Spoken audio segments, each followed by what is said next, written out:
Yo, we got Ken up in the building. Welcome to the stream, guys. Today we're going to be reacting to some CITCON. So this should be a pretty interesting stream. I need to turn that down. Listen, the audio works good. Today we're going to react to some CITCON. A lot of things to react to. We got Bench in the building. What's going on? Hopefully I can relay my thoughts in a clear way. Hopefully I don't sound like, if there's anything you disagree with what I'm saying. And if I'm saying something like blatantly wrong,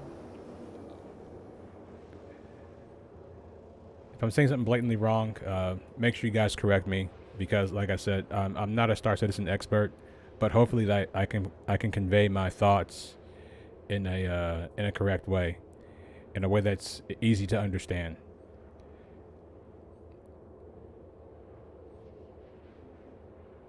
So we got 4 people watching now. I guess we can go ahead and start getting these videos on screen. Let me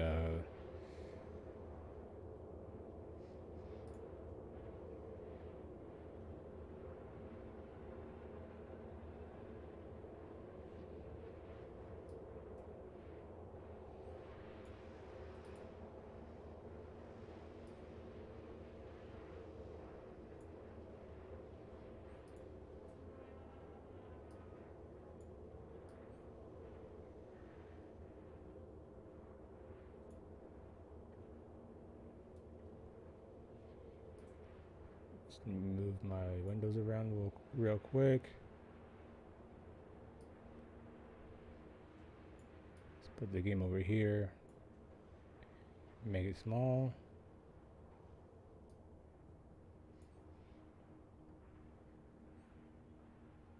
I don't want the game in the way too much, but we'll leave the gameplay up there in the corner.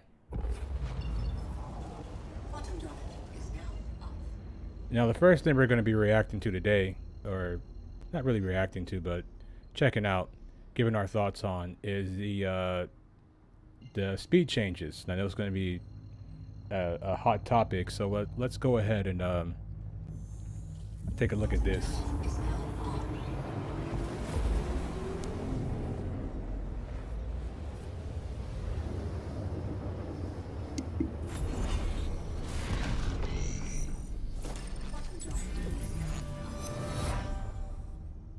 Hi, my name is Yogi Klatt.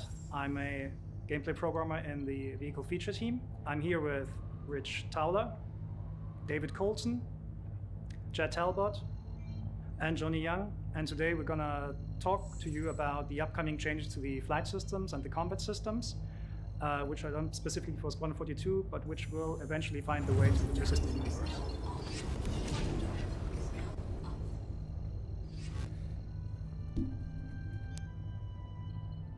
We want to define ship roles for the game because every role in itself and every ship can offer unique gameplay opportunities for individual players. We want to provide a lot more variety to the gameplay in Star Citizen, a lot more opportunity for different careers, different responsibilities, and different sort of perspectives and views on gameplay where people contribute different types of work and different types of jobs. Star Citizen is supposed to be a big expansive game with giving the players lots of chances to have a variety of different experiences. It's not just about combat, it's not just about an economy, it's not just about piracy, it's about all of those things happening at the same time. So we need ships that can act and function in different ways to support all of those different goals. In trying to figure out these roles and define what they are and make the gameplay for them, we've started very heavily leaning toward combat, mostly because combat is a mechanic that is very widely applicable throughout the game, and the principles behind it apply to various other roles in the game. We've been working away in the S42 branch, and this has really allowed us to isolate these ships. So we're kind of broken it down into archetypes, and it's really allowed us to kind of break down what these ships do. And also it's to make sure that when we are defining these roles and balancing these roles, that we're putting the ships in the right place, because we don't want the ships to be like, you play this ship, it means you dominate this part of the game. That there's always hold on, so the balance is right. So there's still some crossover. But that's something that exists right now. Like, we all know that depending on the ship, right? We all know what the meta light fighter is. It's the Gladius, then it's the Arrow, then it's the then the Blade. So we know there's a tier list when it comes to the ships. And I think that it's always going to be that way. You know, like even like in for instance, like in Gran Turismo 7, when you go into daily races, there's always going to be a car that's going to stand above the rest, even though they do have homologation balances. I don't think saying that's necessarily correct, but it is their game, so I'm gonna let them be. Between the ships, so just picking one type of ship just isn't just a win. We have already defined several ship roles, and they're usually known as light, medium, and heavy fighters. Light fighters for us are fighters which are very dominant in the area of 1 versus 1 PvP combat. But there come with a downside, because obviously the light, which means the materials chosen on the ship, are probably not the strongest. So it's more about the attack. It's more about trying to outposition and get in there and attack and get out of the situation. Heavy fighters are kind of the opposite. They're not supposed to be really good at 1 versus 1, but they excel at N versus N engagements, so when we have group battles.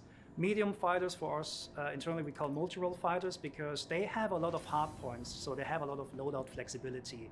So a player can tune them to the role whatever they want, but they will never reach the performance of dedicated ships. A lot of the medium fighters sometimes come with a turret as well, so they've got that additional gameplay of the turret, which is it. Serpent, we'll talk about the bomber later. We'll talk about that in a bit. We'll get to it. Promise. Aim to kind of counter the lack of maneuverability that their ships have.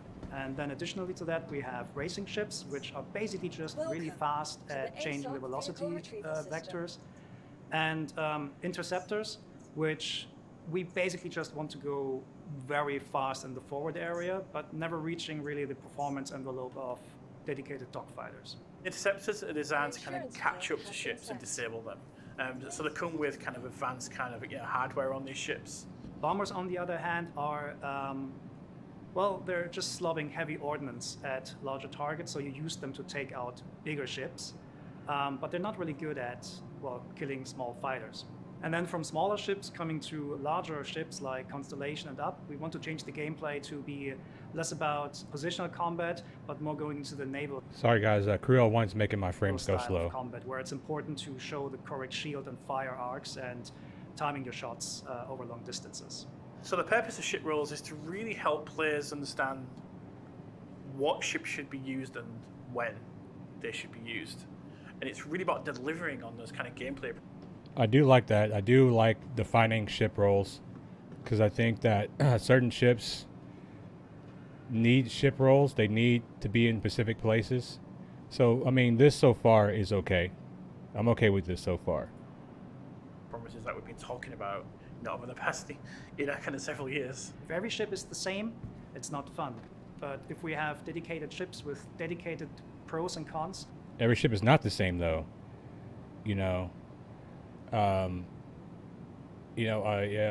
Certain light fighters just aren't as good as other light fighters, so every ship's not the same. Not every ship has the same top speed. Not every ship has the same turn rate. So each ship has its unique characteristics already. Then we can create very exciting combat environments.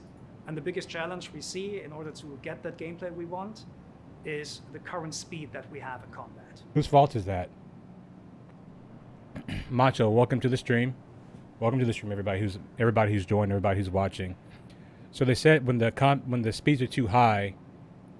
Let me rewind up real quick.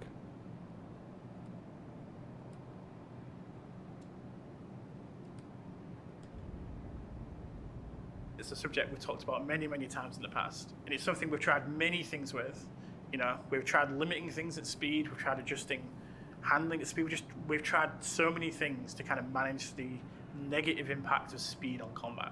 When ships are going fast in combat, they usually just end up very far apart, which is not very interesting. So whose fault is that? See, this is the problem that I personally have with this whole speed thing, where they're talking about how people end up far apart.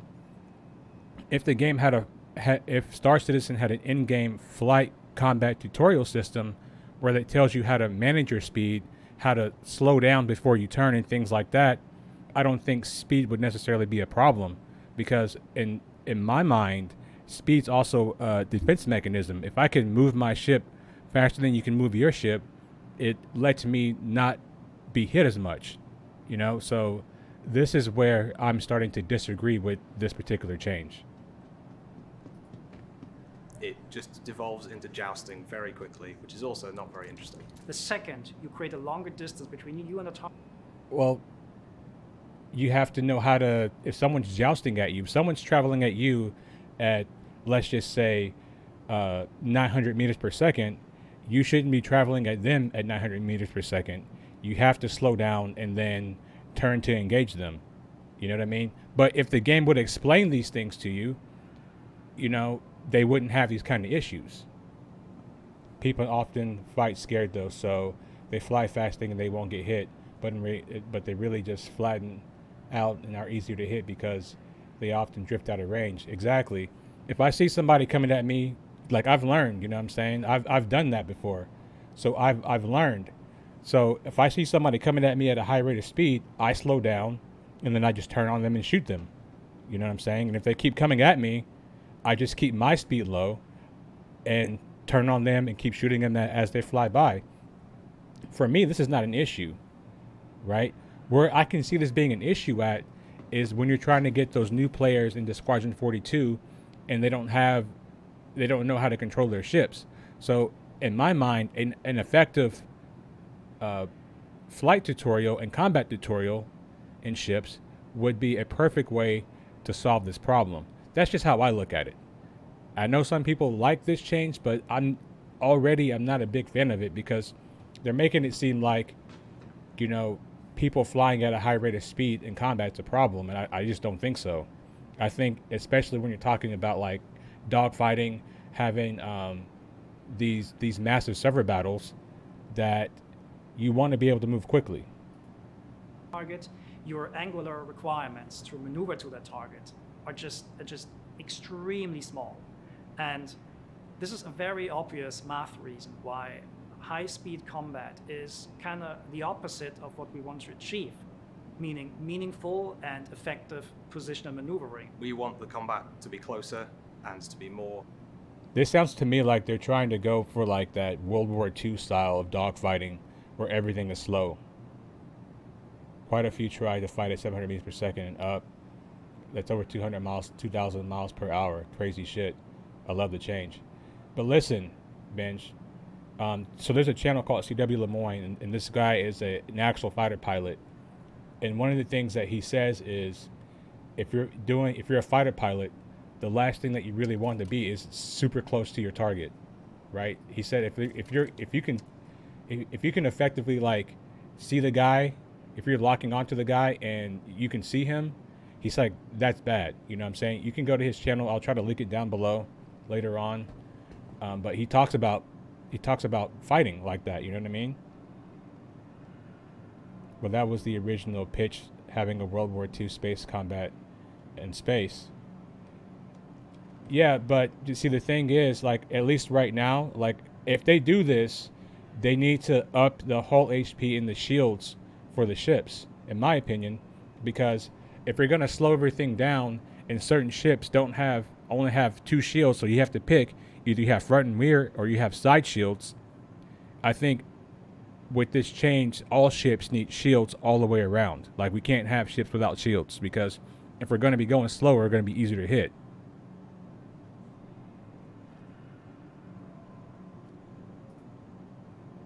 Turn oriented, so rotations should matter more than just flat speed. Having very high speeds that are pretty much the same between all ship classes negates a lot of the opportunity for smaller ships to flex different types of gameplay. Another big issue with the speeds in combat is it's very hard to keep players engaged in the combat, because players can move so far so quickly in such a short space of time. It's quite hard to keep a track on your opponent. So you might think, oh, why don't we just make the ship slower and call it a day? Well, we can't do that. Well, Ben, that's why I go back in between coupled and decoupled. Like, I toggle back and forth. Like, if I get into like a fight with somebody, I'm gonna start out coupled, and once I go, or decoupled, and once I get close to them, I'm going to get I'm going to switch to coupled. That way I can manage my speed and stuff when I'm going slower. So I think that, you know, it's all still subject to change, right? Does it, like, if they lower the speeds down for combat, that doesn't mean they're always going to be like that, right? And I think like the SEM speeds will probably fluctuate a lot before the game comes out. But I do think that this is a game mechanic that we should get sooner rather than later, because the people right now are building up their skills to fight a certain way. You know, it's going to be a lot, the change is going to be difficult, you know what I mean? So I would rather have this sooner rather than later. Like, just give this to us now so we can get used to it. The main reason we can't just make everything slower is the size of the Star Citizen world. We've got huge planets where we need to go from the planet's surface up into space. We need to traverse between different systems. So essentially we can't have just low speeds all the time. There's a massive universe out there to explore, there's planets to explore, and the feelings we want to capture with the speed, we still want an element of danger that you can still go too fast in lots of situations. We have tried an awful lot over the past few years with what are called soft. Like, I don't know why they have a Hornet fighting a Gladius. That's not a good example of PvP right there. Soft speed caps, where there is no speed cap on ships, but we encourage gameplay to occur at a lower speed. But it doesn't really work because the advantages of flying fast in terms of defense is just better. So since the last year, the focus of Vehicle Feature Team shifted very heavily towards Squadron 42 and nailing down the flight and space combat experience for it. And I'm very proud to say that we finally found a really good working solution that we're going to show today. So the main idea is to simply not have combat and long-range travel at the same time. So we're splitting these gameplay experiences. This will be done by a thing which is called Mastermodes. A Mastermode is a thing that is globally applied to your ship. And we have two of them. We have SCM, which is now relabeled. Yeah, good PvPers will dance around turret fire. It's not that hard to avoid. Just make sure that you're at the right distance. If you're outside of that turret's distance, there's nothing they're going to be able to do. So I do agree with Benj there. But, you know, at the same time, if you have a couple of heavy fighters with turrets and you're in light fighters, then you might be in trouble.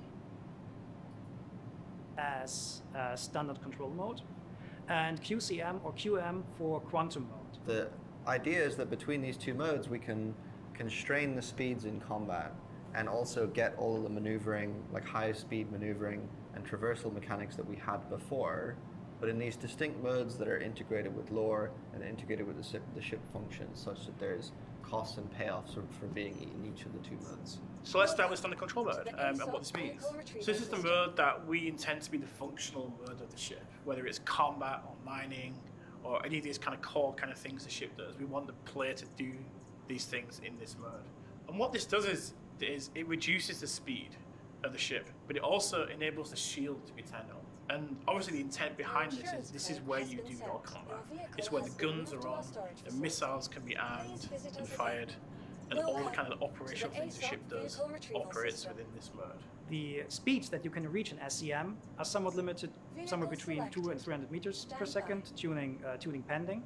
But this is basically the 200 and 300 meters per second. That's slow. Not really exceed. You can slightly exceed this by using boost, but you cannot maintain. That's slow. You don't think between 200 and 300 meters per second is too slow? I mean, they are flying in atmosphere right now, but the slower you're moving, the easier it is to change direction and invade. I understand that, but I'm just saying, like, for instance, if I have a ship that's like a light fighter, right? If my ship can move, if it moves better naturally than like most other ships, if I'm a better pilot at maneuvering my ship, wouldn't it be better if I could go faster? Like, You know what I mean? I think light fighters should be able to get going for 300 to 400 for sure. That's what I'm saying. Like, if a light, because like right now, light fighters can what? They range between like 1200 to 1400. You know what I mean? So we're lowering that down by like 1,000 meters per second, essentially. The best plats fly slower because of skills in their movements. And I have noticed that, right? I have noticed that. But typically when I'm fighting, I like to be like around that, between 500 and 600. Like, I like that kind of speed. You know what I mean? That's, like, for me, that's good. It's the way they change direction quickly, which takes slower speed and good inertia control. I think interceptors will be able to go fast 300 to 400. Yeah, I'm not so worried about the interceptors, right? I'm more so worried about light fighters essentially being nerfed by this. That's what I'm worried about, right? Because essentially, like, for instance, let's take Jumptown in for an example, right? The one time that I tried to bomb Jumptown when there was a bunch of those light fighters there, one of the reasons why they were able to get to me so quickly was because they were able to get up to speed and then get on my ship. They were able to get up to speed and get on the A2, making it to where if I dropped the bomb, I was going to be shot. The bomb was going to be shot down. This won't be a nerf. It's really going to be in favor of light fighters. Okay, I trust what you're saying. I trust what you're saying. You know what I'm saying?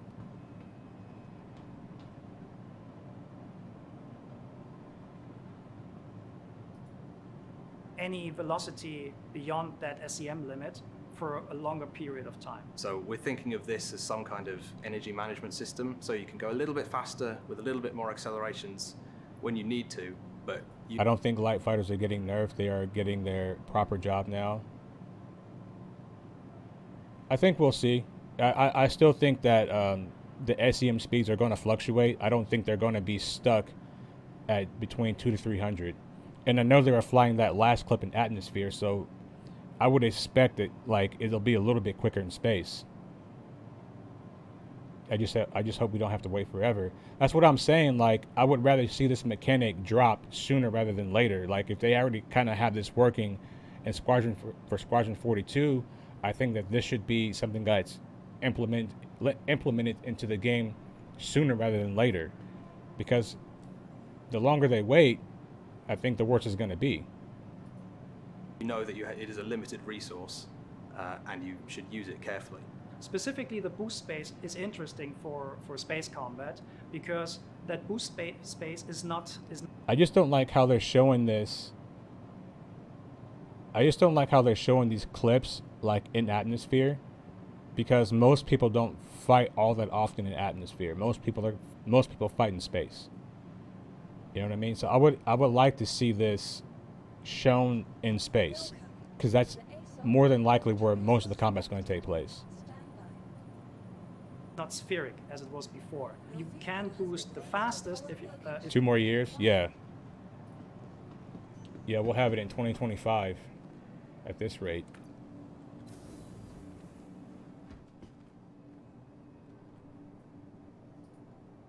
If you're going forward on a straight line and you have a lot of debuffs when you're trying to boost backwards. That alone gets us a lot of interesting maneuvering space and variation in the day-to-day dogfight maneuvering, so to speak. Importantly, you don't have your quantum drive available in this mode. The idea is that quantum is restrained to the quantum traversal mode. The second mode is quantum control mode, or QCM or QM. What this mode does is it unlocks your maximum velocity that your ship can reach. So when you were limited before to 200 to 300 meters per second, now you can go to 1200, 1400 meters per second, whatever your ship allows you. During the development of the quantum mode, we realized we needed something that was a little bit more kind of about traveling large distances, but not at the distances that you need to, speed up your quantum drive and travel across the universe. So we've created this feature called Quantum Boost, which is available in the quantum mode, and you can access it at any point. So at any point you want to kind of boost towards your location that you're kind of looking at, but it's just too far away. And this boost is available for a limited amount of time, and it's purely on a straight line. Just to give you like a ballpark, Quantum boost will allow you to go to a target fast if it's within, let's say, 50,000 kilometers, whereas you will use quantum travel to do very long range jumps between planets. So quantum mode allows you to go very, very fast with up to like 1200, 1400 meters per second when you want to zip really fast over a planet. It also allows you to do quantum boost to quickly go between points of interest, which are rather close to you. Sorry guys, the station is making the frames really bad right now. Let me pause the video real quick. And it allows... Let me pause the video real quick. Let me get out of away from Crew 01. That way the frames are a little bit better. They made a few clarifications since about how things will work. It won't be that bad. Yeah, dude, I'm sure Spectrum's going wild right now. Like, I haven't been on there to see everyone grabbing and complaining about it, but I'm sure it's going wild. Crusader Industries, a journey worth taking. You are clear to launch.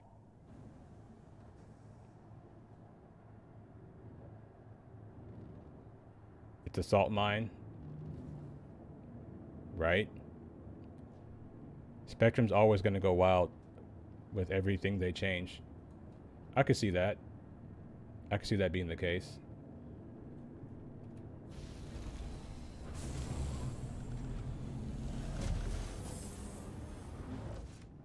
Here's what I'm thinking. It's like right now they are trying to make it more like how you manage your ship systems more than how you, you know, just flying ungodly fast in combat. That's kind of like what I'm seeing.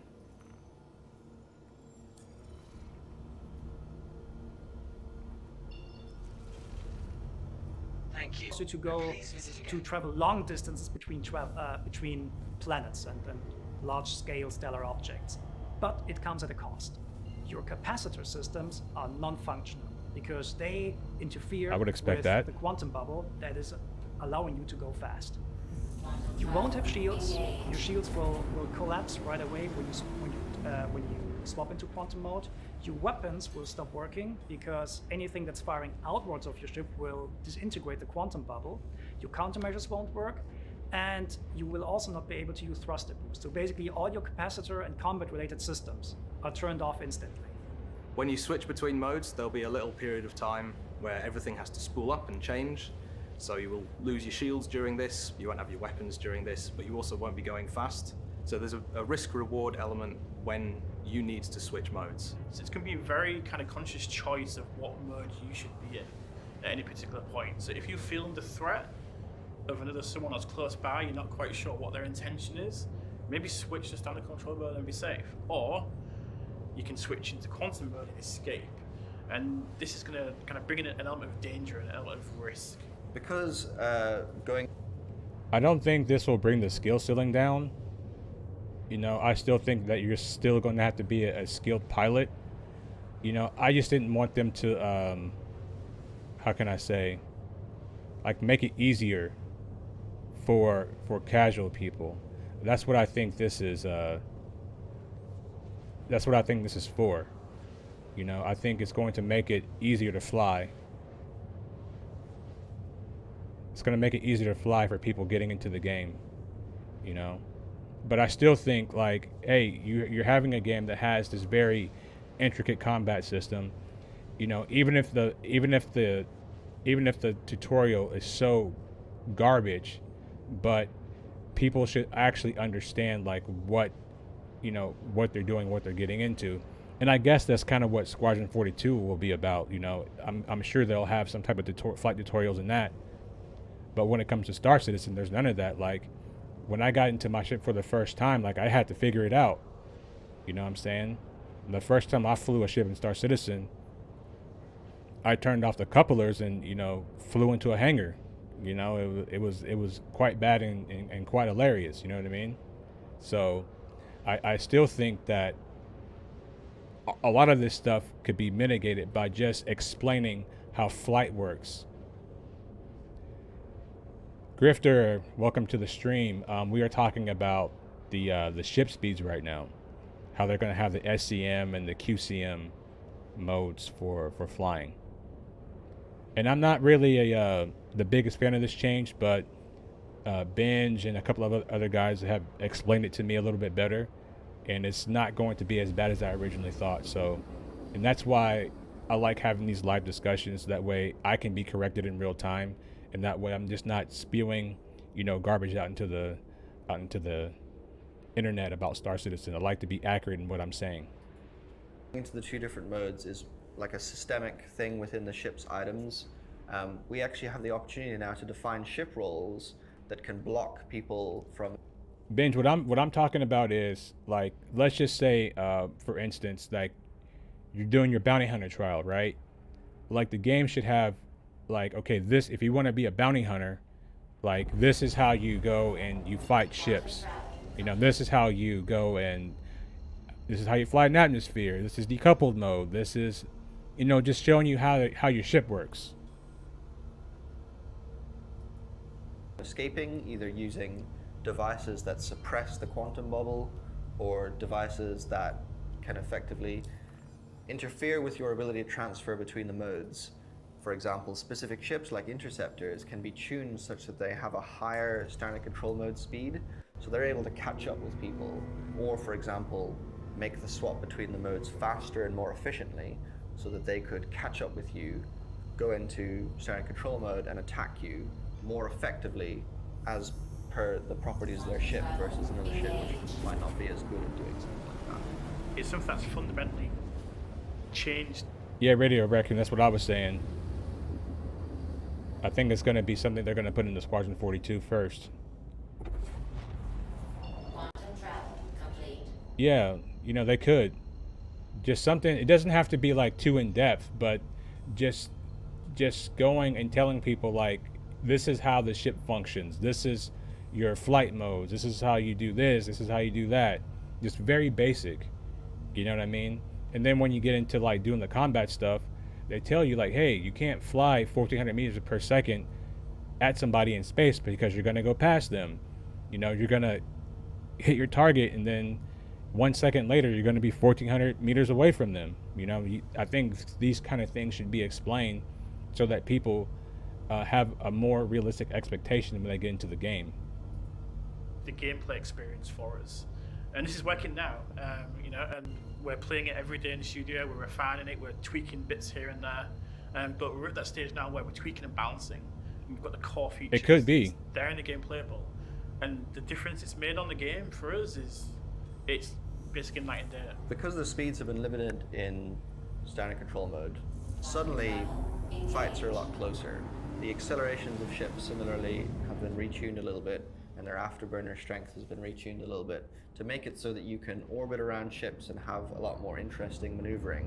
And because the ranges are closer, maneuvers that would be performed by your ship have a much more significant impact. Okay, so here's another thing that I'm thinking about with this, wanting them to be closer. So ships like the FCs, the Hornets, right, that have the wider convergence angles and the Scorpius, I think this could potentially hurt those ships because they need to be a little bit further away to hit their targets. Because at a certain distance, like you get within like 200 to 300 meters of a Scorpius with its wings out, it's not going to hit anything because the convergence angle is so wide, and it's kind of the same thing with the Hornet.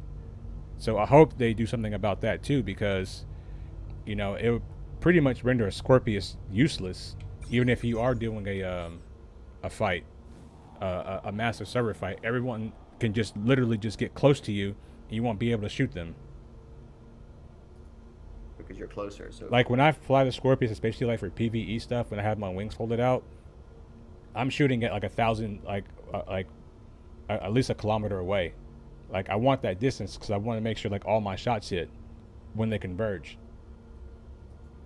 if I like thrust up or down, you'll immediately see the difference. So similarly, things like capital ships effectively get a buff to their offensive capabilities with this change, because suddenly you can't orbit a capital ship at high range and high speeds. You have to get a lot closer, which will make the turrets much more effective at shooting you. Turrets become more important, and working as a group to attack capital ships is more important than it has been before. This is a really exciting change because it allows us to keep the combat speeds relatively low. I know it's a good change. They're trying to make combat a little bit better and stuff. They're trying to improve it. I hope they look at these convergence angles, because certain ships do have guns that are that are spread very far apart, and if we're going slower and we're fighting closer, it's going to be a lot harder for us if we're flying like a heavy fighter in a squadron battle or something like that to actually hit things. You're going to be having to rely on your turret gunner a lot, which as you should, right? But I mean, if you have 4 size 3 fixed weapons or whatever on your ship, you as the pilot also want to be able to put down damage, you know what I mean, and kill your targets.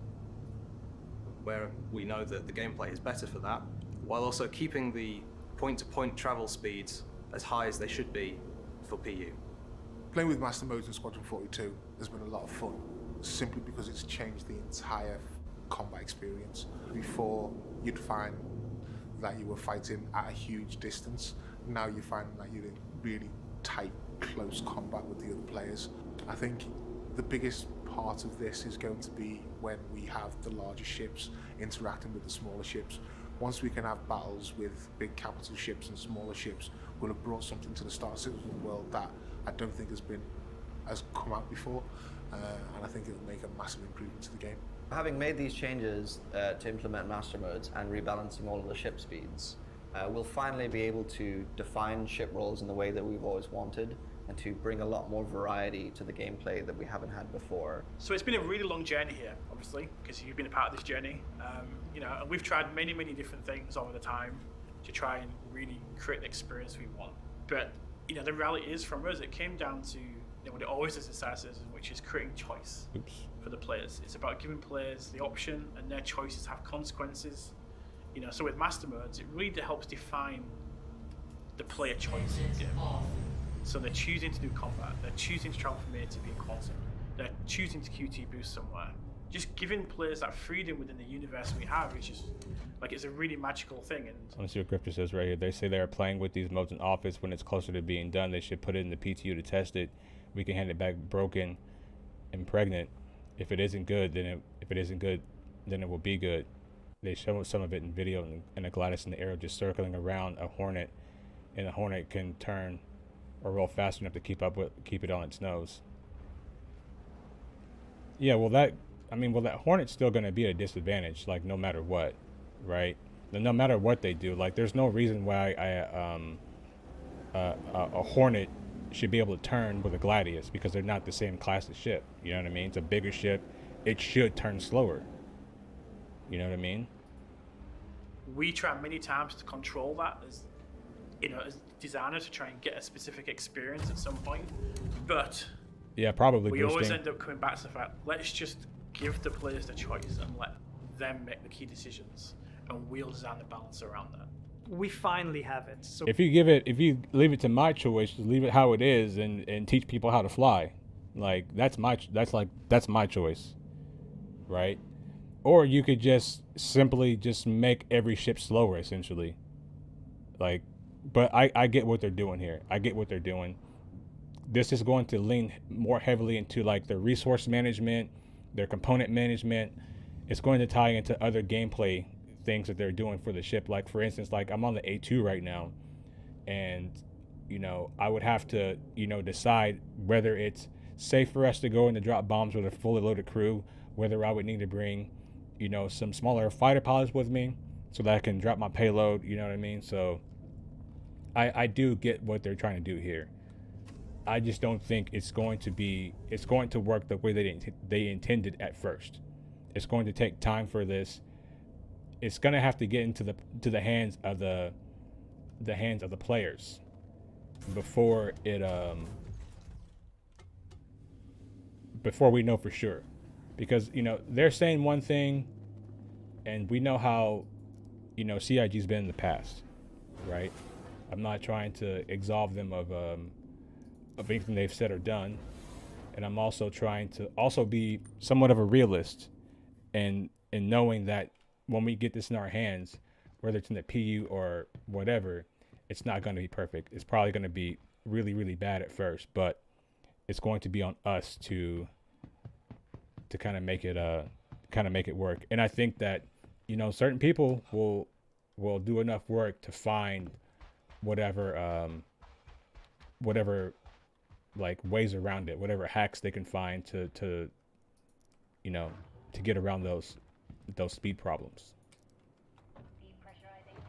We're now nailing down the space combat experience for Star Citizen, specifically for Squadron 42. We know from internal playtest that the master mode stuff works. We know that it works with our flight retunings, and it's very exciting. It will yet take a while to ship this to the PU because the amount of ships you fly in Squadron 42 is rather limited, whereas in Star Citizen we have about, I don't know, more than 100 ship records at the moment. But the whole hard problem of designing this thing in the first place is over. We just need to get the numbers in now. And all the footage you've seen today is from Squadron. It's all currently playable in the game that, you know, internally that. Yeah, I think at the very minimum, this is a year away.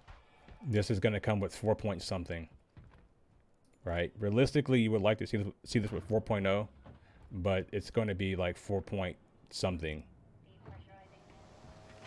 you know, or this may even come with like when they start beta testing. But I think we've gotten the point of all they're saying here. I think we understand the new ship speeds, and I gotta say shout out to the chat because the chat actually helped me understand a little bit better, which I like that, and I like when the chat can correct me when I'm not saying things that are accurate. And I do think I brought some fair points with the convergence angles for some of the ships that have, you know, wider wingspans and things like that. I think that's something they have to work on too, because I have a Scorpius and I would like to be able to use it, whether it's PvP or PvE. And I have a gunner when I'm doing my PvP stuff, but I would like to be able to hit things. You know, I would like to not be at a disadvantage when it comes to that. So let's move on to a different video. Let's see what we got here. Let's take a look at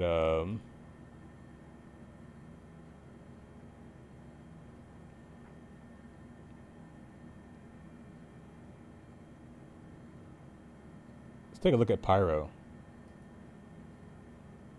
This should be fun.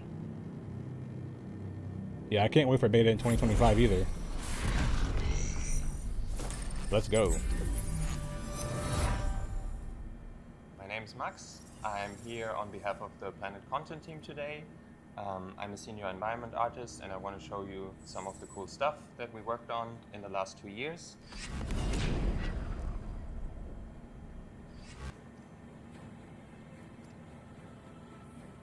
So I have Pyro 1 open already. It's live in engine. This is like the current version of Pyro, so we're still gonna do like a polish pass on it, so not everything is done, but we still wanted to show you what we have so far. So the idea behind Pyro 1 is that it gets hit by solar flares, like that thing is like 30 meters from the center of the ship. Yeah, exactly. It's a very wide convergence. It's very, very wide. Repeatedly. We got some concept art from the concept art team, and the way that they visualized these solar flare hits was like glowing marks and streaks all over the planet. Unfortunately, the tech for the glowing part of it is still being worked on, so we... Now, I do know that when they introduce how they're going to do weapon gimbals in the future, I wonder if you get like new gimbals, right? You put gimbals on your ship. I wonder if you can just like fix your gimbals in a locked position to get over that convergence angle. I wonder if that could be, you know, a nice little fix to it as well. You know, we'll have to wait and see how they're going to do it, how they're going to change with these new gimbal systems that they're going to be putting in 4 point whatever. But let's look at these planets real quick. Had to make do with what we could use. I haven't seen this so yet, it's not glowing, but you can still see a lot of the blue coming in. Yeah, as you can see, Pyro 1 already has some volumetric clouds. Not all of the Pyro planets have their volumetric clouds yet. So let's jump to one of the blue spots on the planet. I just tweaked like the sun position a little bit to make it look a bit nicer. And then you can see why it's blue. We added like tons of these crystals to Pyro 1. We've used crystals before on Wala, but I think we were a bit too, we played it a bit too safe on Wala. I think we only put like crystals as ground cover assets. But for Pyro 1, we really wanted to push the shapes. So you can find like these really large crystals here. Heisenberg would be really happy here.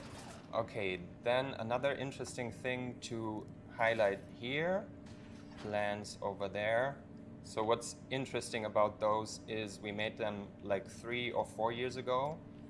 They were supposed to be part of like a mission on a space station. The mission was scrapped, unfortunately, and ever since then this. Yeah, I didn't know that you could set that in the menus either. You know, I would figure that'd be something that you could set, you know, in game, but we'll see. Cause like I know they're supposed to be revamping that whole ship loadout system. Not gonna lie, I'm not a fan of all the Pyro planets having life. Yeah, I don't know about that yet. It depends on like, you know, if it has life, and then like some of those animals, maybe like their skin or like the meat they have is like a commodity, then like it's okay because like it excuse me, it opens up a new gameplay loop. But if they're just there to be there, you know, I don't really know. I can't really say until like I experience it, you know what I mean? Asset set has just been sitting in our like vault. It's a really cool plant set, and I'm happy that we finally found a spot to use them. So this is another spot I want to highlight. It's also important for us that we do add something memorable to each planet. In the case of Pyro 1, it's this spiky rock set that looks really intimidating. We tried to push I thought it was like a the tree scale root of the assets. Who else thought it was like a tree root? It was like a broken tree. That's what it looked like to me at first. I didn't know it was like a rock. It's a very strange rock. For the Pyro system, we felt like by now we got like the basic rocks and the scattering of the basic rocks to like a very good quality. So now we can explore more crazy shapes, I guess. And this is one of the sets that we made. It's not done yet. It still needs a polish pass. But I wanted to show you guys what it feels like when you're in-game walking around here. Now I want to show you my personal favorite biome of Pyro 1. It's this biome here, which has these really cool looking rock formations. That's pretty sick looking, massive actually. in scale. Like if I jump in-game here, you get a good feeling for the scale of them. Yeah, it's possible to land your I was just gonna say, on them. people are gonna be landing their ships on these things. They're gonna be like little ship platforms. Malcolm It's says probably life really finds a fun way. to, It does. Yeah, Always race does. Through here, we can imagine that this is going to be like a nice combat space as well, because they do provide nice cover. Let's just jump to a couple different areas on Pyro 1 before we move to Pyro 2.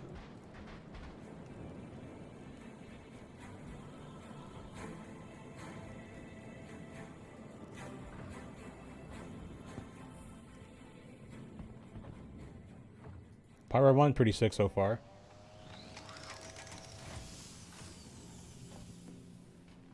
So now we're on Pyro 2. In comparison to Pyro 1, you can immediately see the planet is like way more colorful. There's more variation in the use and values Looks like Hurston. of the colors. We have like browns and like bone white spots, some red, and it's all contrasted by like a blue clear ocean. So Pyro 2 doesn't have volumetric clouds yet, but they will be there at release. So now I jump to one of the biomes of Pyro 2.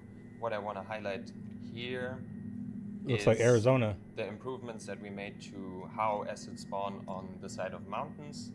That was something that was always quite challenging for us to do, to have some natural transition from the terrain to the geometry, and then also have like the rocks form in a natural way. I want more planets. Now we can make nicer rock formations. It's not quite there yet. There are still improvements planned for it, but I think I want more planets. What's the point if I can't drop a Moab on a family of space deers? It's savage. But your deer meat's gonna be radioactive, brother. comparison to what we had before, this is a big step forward. Also, what you might see is the drawing distance of acids has been greatly improved. So everything you see here in the distance is actual geometry. So if we were to fly all the way over there, you will see that this is like cliff formations. And I think it looks really cool, like the silhouette of the terrain. Yeah, let's fly through the canyons. Yeah, this really looks like Arizona. Like if you've been to Arizona and you've seen like the cliffs and stuff out there, that's what this is what this reminds me of. It's really good looking though. I like it. I would do this in a spaceship, but I'm horrible at flying, so I'm just gonna use put that in 4K. Hold on. The camera in editor. So now I jumped ahead to a really cool biome on Pyro 2. It's simple, but I think sometimes less is more. In this case, what sets this biome apart from the rest of the planet is that we added these calcified trees, and they spawn in very dense clusters. So you almost get like little forests of them. So it's supposed to look very dry and kind of dead, but still in a pretty way. Okay, if we look at it from this angle, what I really like about this biome is the contrast that you have here It looks on the nice. terrain. It's pale, it's dry, but then in the background you have like I don't know. I would like to see life on these planets. I would like to see things happening because a lot of what we have now really feels just like empty space. So I would like to see like things like moving around here, like animals, you know, like maybe like little insects, you know what I mean? Just like a lot of this space, it's cool, it's pretty, but it looks like empty. nice, clear blue It does look like ocean. Pyramid So Lake. This is one of the red areas on Pyro 2. It's kind of like a sandy desert, but we try to add like a lot of different geology assets, different mixes. For me, it just looks of like bushes and Hurston, but grasses. better. So it's not like a dead desert, but it feels kind of lively. And you find like lots of foliage here. We have like these cliffs in Empty the canvas, as background, they would which say. are Yeah, exactly. really dark, and it's another nice contrast of this planet where you have like the saturated red terrain and the dark bedrock. So jumping to this point here, what I want to highlight is the improvements that we made to our ground textures. So Oh, I like that. previously, like 2-3 years ago, we had to rely a lot on ground cover acids to add geometry and detail that the ground textures alone couldn't give us. But ever since we got terrain displacement, we get like really nice shapes just from the textures alone.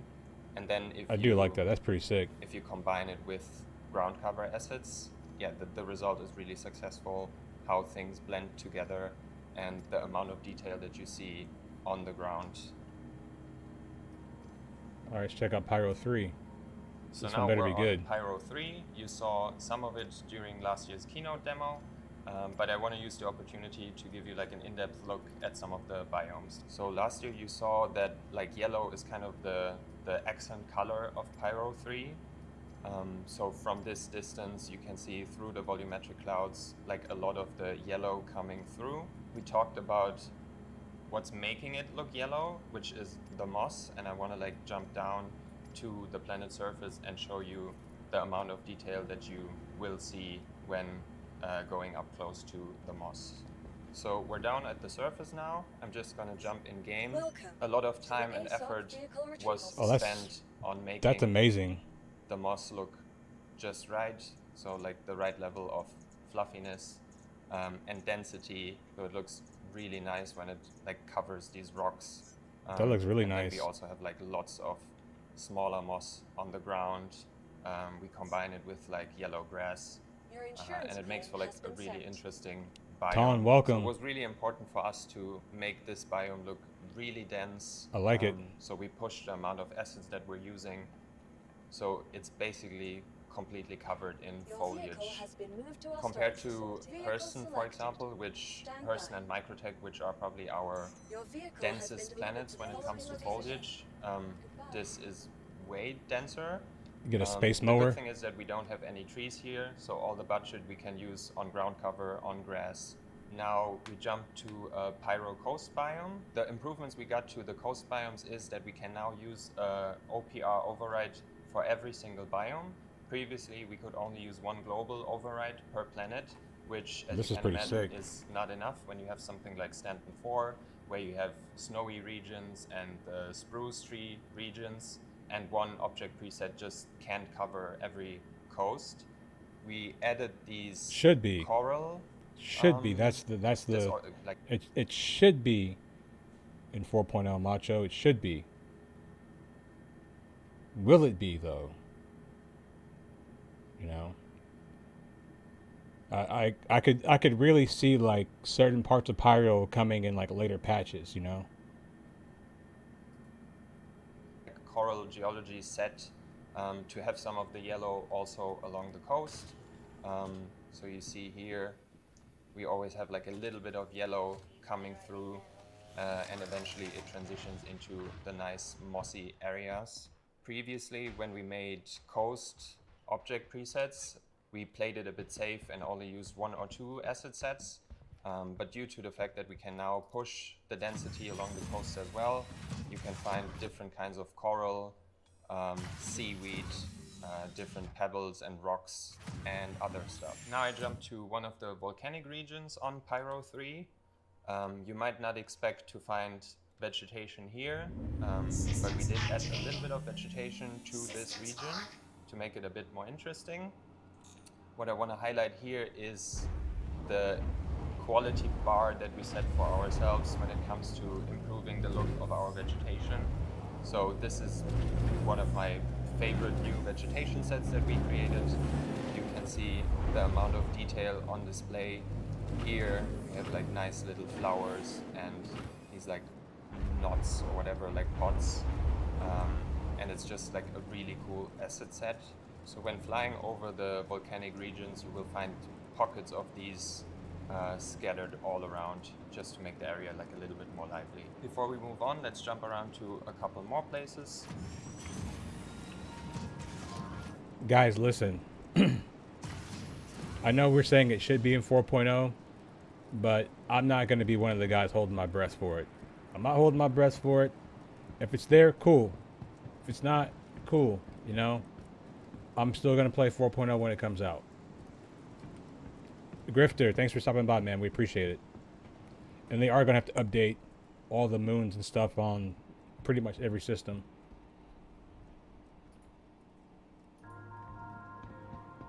Now this looks cool.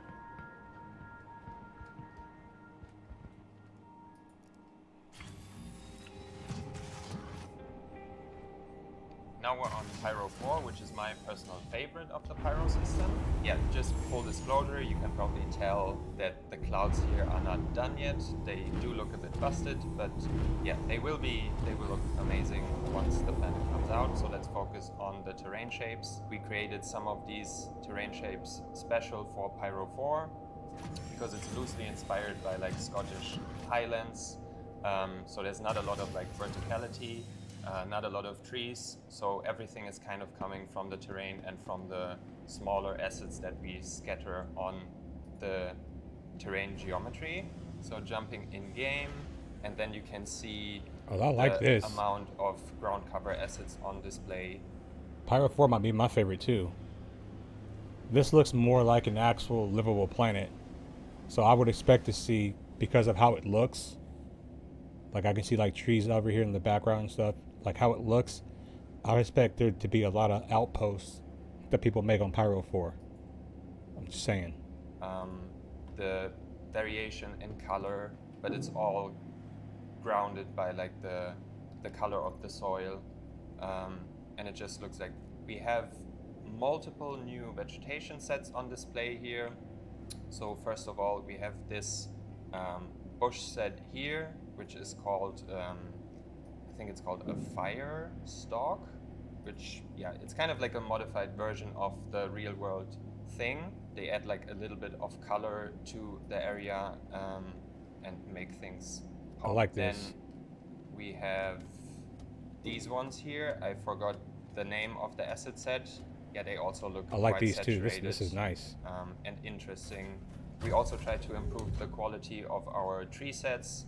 If you compare like the trees that we have on Hurston to these ones, Dude, trees are so hard to make in games. Because like I can still like, I know this is not finished yet, but I can still tell like this is like a 2D like model right here. Like these leaves are not three-dimensional. They're all flat. I can just look at this and tell. They're so hard to make, man. They're so hard to make, but good job for them for trying. the geometry count is way higher, the texture resolution is a bit higher, and they just look more polished and nicer, which means that eventually we have to go back to Hurston, to Microtech, and give the trees there like a little makeover. So what was really important for us was to improve the blending between different biomes. So you see here, these are two fairly simple biomes. There's a clear distinction between them, but the transition still feels very natural. So if we go down here, you have like the red grass and it kind of feathers out. Yeah, it feels very organic and natural. Let's jump to the most experimental biome that we've made so far. So for this biome here, I like the this. concept art team gave Wow, that's us, nice. Some Now, really this feels alien right here. interesting concept art. This feels like an alien planet. The rest of them just kind of felt like stuff that you would see kind of like here on Earth. But this, I mean, except for like Pyro 1, but this feels very alien right here. I like this. I'm liking this one.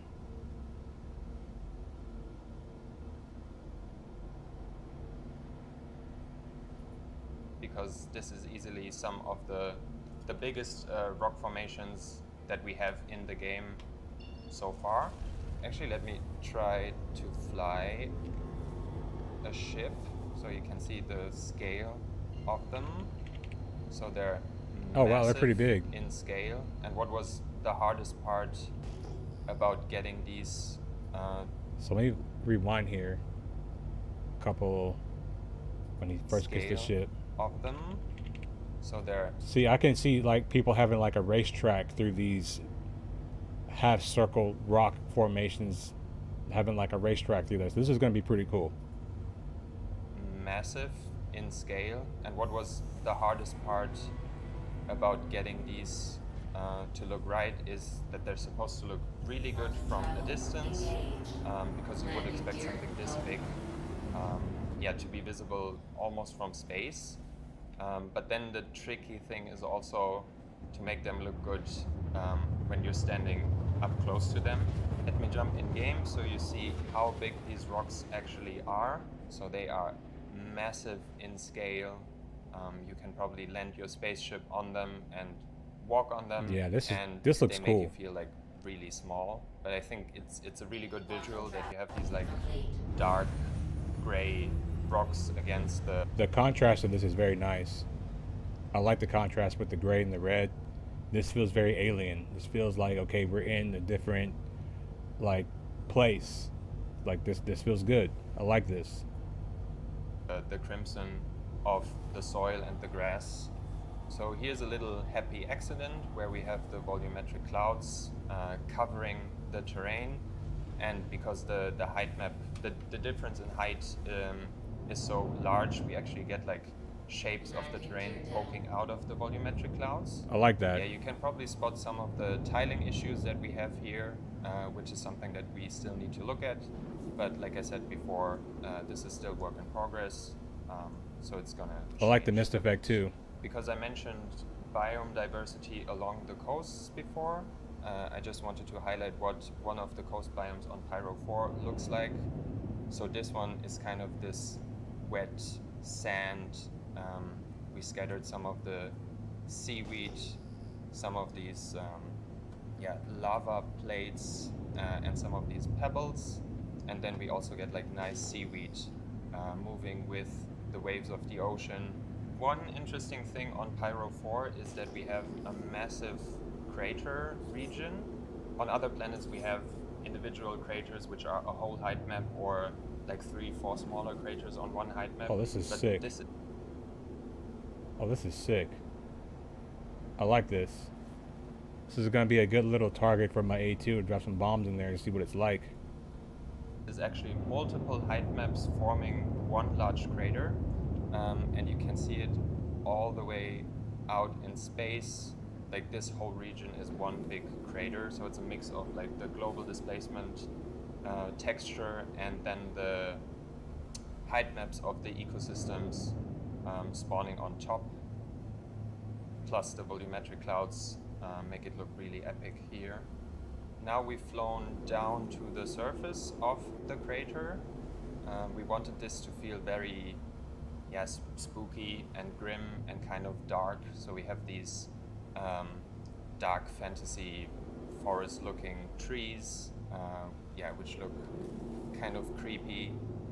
Then we bring some of the red grass back from the previous biome. We go down to the surface of the crater. You can see that we added this dark forest looking tree set, some creepy shapes, some moist looking ground cover acids, and this whole area is supposed to make you feel a bit We like things that are uneasy. moist. It's supposed to be hostile, and it's not safe without your suit on. So far we looked at 4 of the Pyro planets, so let's switch it up and look at one of the moons.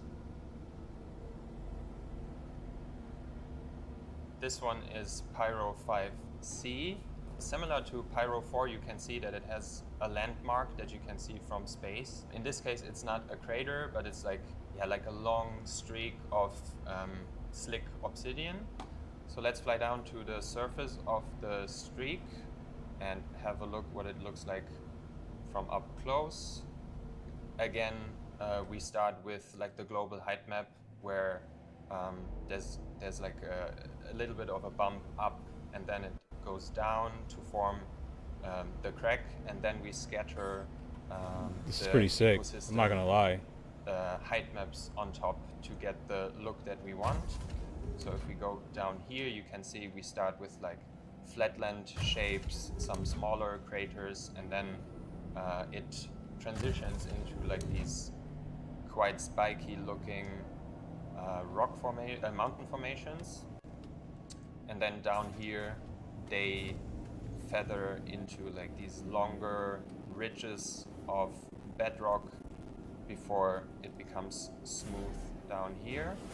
This is nice. And if we jump to this point, which is a really cool spot because like the sun just hits the obsidian in the right way and everything. Oh, look at this. It almost looks golden. Yeah, this is nice right here, man. They did a really good job with this. Nice and shiny. You can see here that the ground looks quite different from other planets. So instead of soil, it almost looks artificial in a way. Acid-wise, we're using one of our obsidian sets that you can also find on Stanton 4. This one got a bit of an update. Yeah, that's nice. A bit of polish. So we improved the shapes, different textures, just to make it look extra cool, like the way the sunlight hits these surfaces. To make this area a bit more interesting, we decided to add some of these white, light gray shrubs, just so the area doesn't feel too samey, and it's always nice to have like the occasional pocket of vegetation. To set the Obsidian Biome apart from the rest of the planet, we went with the opposite route for these biomes here. So instead of being shiny and slick, they are more dry, covered. I like in this dry too. This is sand. nice. The vegetation is dry we added some of these spiky shapes to add some verticality to the scattering. But yeah, outside the obsidian crack, this is what you will find on the planet most of the time. So this go-to point I picked to show some of the subtle color that we added to Pyro 5C. So the obsidian crack is like kind of just dark gray, black. The desert I just showed is also light gray. So we felt this needed a bit of a color breakup. So we added some of these red hues to the occasional biome. It's very rocky. You also find the red sand on the rocks from the biome accumulation, and it looks really nice how the red creeps up into the crevices of the height maps in the background. Yeah, the exploration in Pyro is going to be nice. We're going to end our showcase today on Pyro 6. Pyro 6 has a very interesting color palette. Like, I really like the yellows and the pale beige tones of the terrain. And then you have another blue ocean. As you can see, the terrain is kind of ridden by craters, and we get these really cool shapes where the ocean fills in those craters. If we jump that's so all nice. the way down to the edge of one of those craters, so now we're at the edge of one of those craters. I'm jumping in game right now just to show you what it feels like walking along here. You can see that we added some dramatic looking coral shapes, and then eventually you walk down here towards one of those craters that's filled with water. We have a couple of floating meshes here on the left. This is still work in progress, so one of us, This is really probably nice. me, has to go in and adjust the Makes you wanna go settings for a swim. of the spawning here, and then we're right at the edge. And I really like the color of the water. Yeah, And that came how it out really looks good. against the backdrop of the white chalky terrain.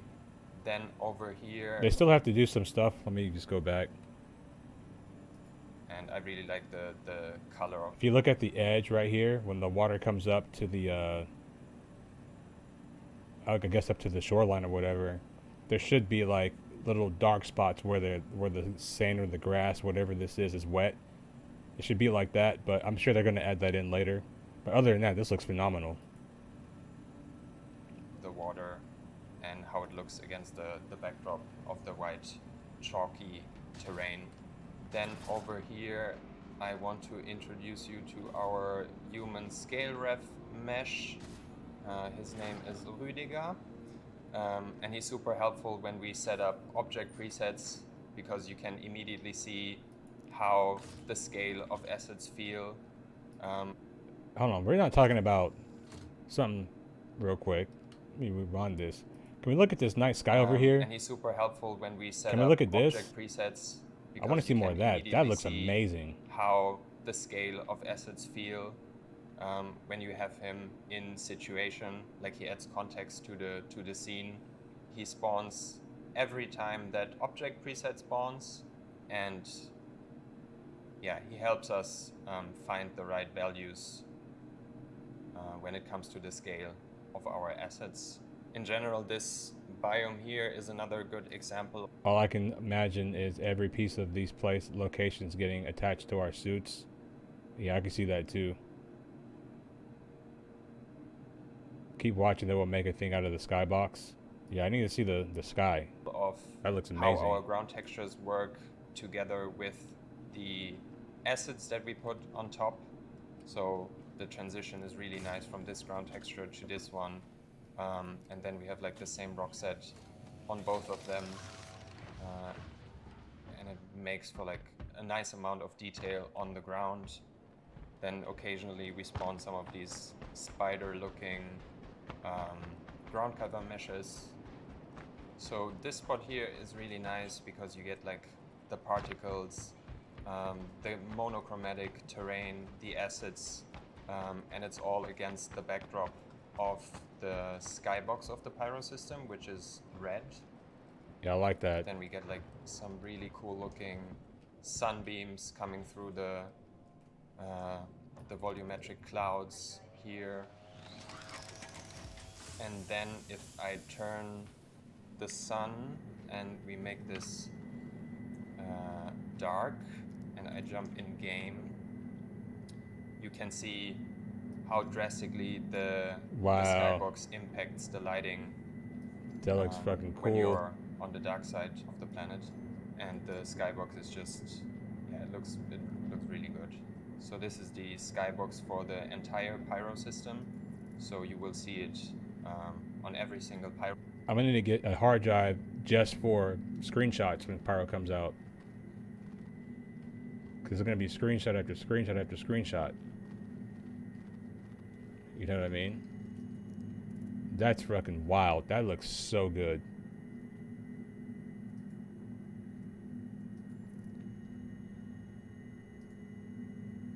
Pyro planet. It's just that Pyro 6 has like a very thin atmosphere, so you see it well here. That's fucking cool. I'm hyped for Pyro now, for sure. To have had this opportunity to show you guys the work that we did in the last 2 years. I'm super excited to see you guys explore the Pyro system for the first time, to hear your feedback. There's still work that we have to do, but I hope that you are even more excited than before after seeing what I showed you today.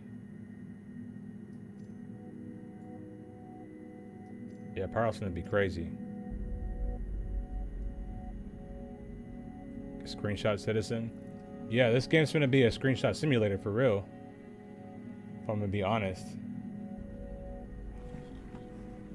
I mean, Pyro 1 I'm not all that impressed with, but the last one they showed, that one feels really alien, and I'm very happy with that design. This looks like Arizona, just more red. It would be cool if, like, you see like these rock formations right here? It would be cool if, like, in the future we can like drill into these and like make outposts into the wall, into the cliffs.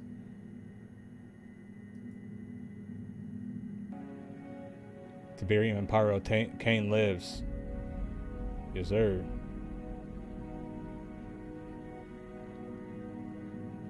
Yeah, this all looks pretty sick, man. Is that Dolivine rock right there? I wonder if they're gonna have different types of ore and minerals.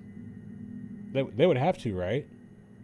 I would hate for them not to add more minerals in Pyro.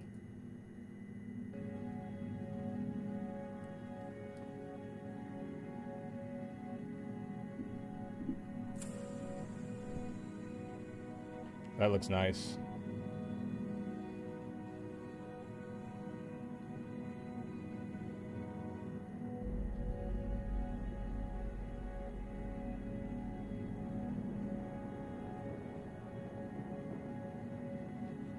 There's more in lore already. Okay, well hopefully we can see some of those. This planet here is my favorite. I like this one. This one's my favorite by far. By far.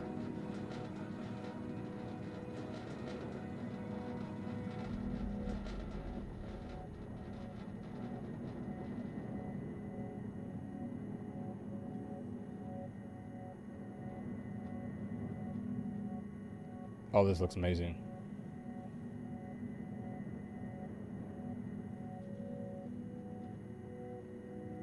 I can't wait to drop bombs in here.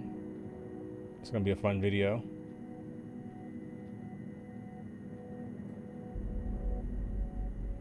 This shot right here, though, this is the one. This shot right here is amazing.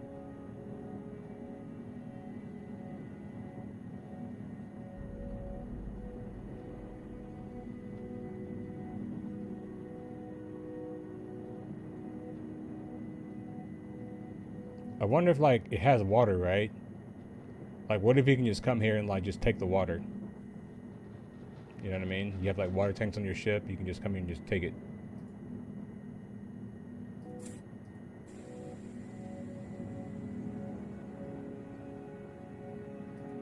This reminds me of that planet they went to on Prometheus. The color tones. Have you guys seen that movie Prometheus? That planet they went to?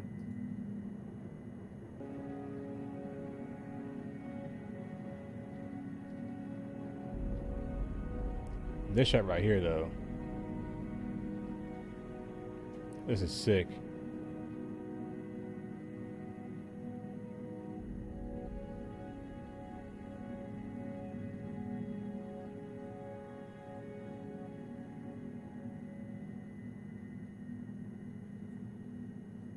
Alright, let's see what's next.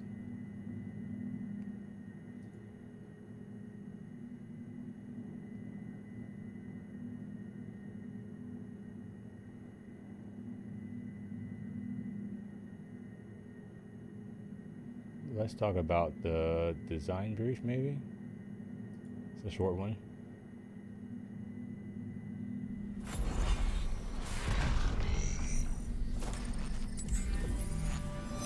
Let's see what they're talking about here.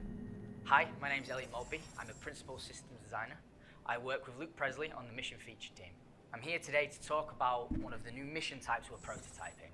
So this is an early look, a new mission type, and usually we don't give you a look this early. It's because we don't have the nice shiny visuals. But people keep asking to see the design brief, so we thought, what the heck, we'll let you see. Investigation, different mission types. Let's see what they're talking about. So a mission is built out of objective types, and the mission type really is just the most critical or challenging objective in that mission. Currently, we have a number of mission types in the game. Some of these are not built in that modular sense. Some of these are very much bespokely built to test out a feature at one time. The original PI Wanted is one of those. The current mission types that do exist is we have deliveries, which are essentially a form of collect and drop off. We have eliminate missions, which is just kill someone, and eliminate ship missions, which is go there and kill destroy a ship that has a person inside of it. And there's many more. The way we see missions is they're comprised of little bits of gameplay. So, for example, we have missions where you're sent to kill a singular person, or pick up a box, or kill a bunch of enemies. So the way how we build our missions is we combine these together. So we'll have missions where you have to pick up a box, but we'll have enemies there that you have to kill, as they're kind of like an obstacle for you to get around. That isn't to say that you can't build a mission out of a single objective. The assassination mission, for instance, has one objective: assassinate a target. But even the most simplistic mission, like the delivery mission, is actually built out of two objectives. There's the collection of the item and the delivery of the item. And if we made the collection of that item even more difficult, we'd refer to it as a collect mission rather than a deliver mission. So our objective types, for the time being, have been pretty simple. Kill this person, go here, do this. Until now, we're now looking at doing one of the most complex type of objective and gameplay. I already came in here, right? We've tackled in MFT.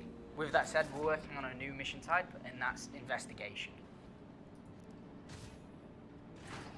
Interesting. Currently in the game, the player can feel like a bounty hunter, a mercenary, a person who does deliveries, a cargo hauler. We want to make them feel like a detective as a new. Space Batman, let's go. We're expanding constantly. We're Give me a mining, Batman helmet. Salvage, and Now. detective is going to be our focus in MFT. The experience that we want to give players with the investigation mission is that they feel like a detective, that they feel like they're collecting evidence that will ultimately answer the question that has been posed to them, and that they're able to kind of search through the evidence and find the red herrings and choose the right answer. So what we want is we want to build a mission that requires you to have to think, requires you to have to look around, search your environment in detail, look at each individual clue, and make sure you fully understand it before you make your decision as the detective. And there'll also be red herrings thrown in there, so evidence will really have to be poured over to be able to determine whether it's actually credible or not.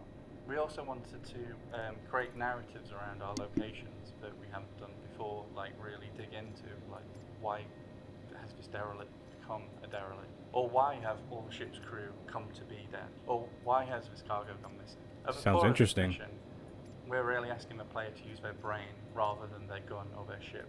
So for this mission type, I don't want to breadcrumb players along. I want you to feel like a detective. I will give you a story, I will give you little bits of clues, and you have to make up this full sort of painting and decide exactly what has happened here. And then the rest of the decision is on yours. I might not tell you if it's wrong or right, you might find out. The idea is that you feel like a detective and you're so sure of your decision that you're going with that.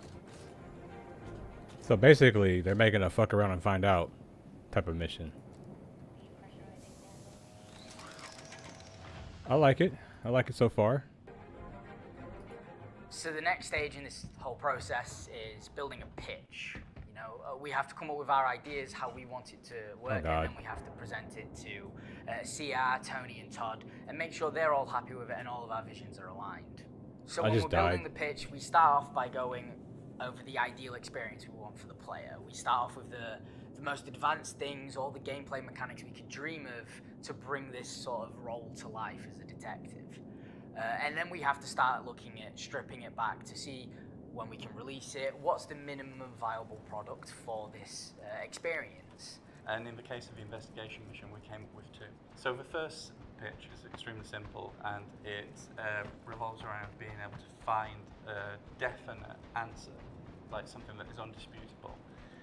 For instance, we came up with a mission where let's pray for Marcus to go away. And you can go to his office, you can find some correspondence. What do you mean, like what kind of Marcus are you talking about, Tom?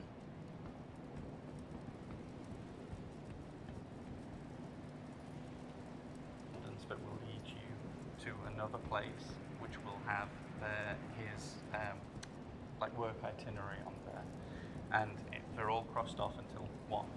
And if you're smart, you'll go to that location, and should you go to that location to do a little searching, you'll find his body there, and he's been like electrocuted, fixing the final thing on his list. And there's your definitive ending. Whereas the second pitch, it's more about allowing the player to choose when they're done, like when they think they have solved the mystery. And the way we do this is the mission markers? You want those to go away? Force people to read the mission? I could see that.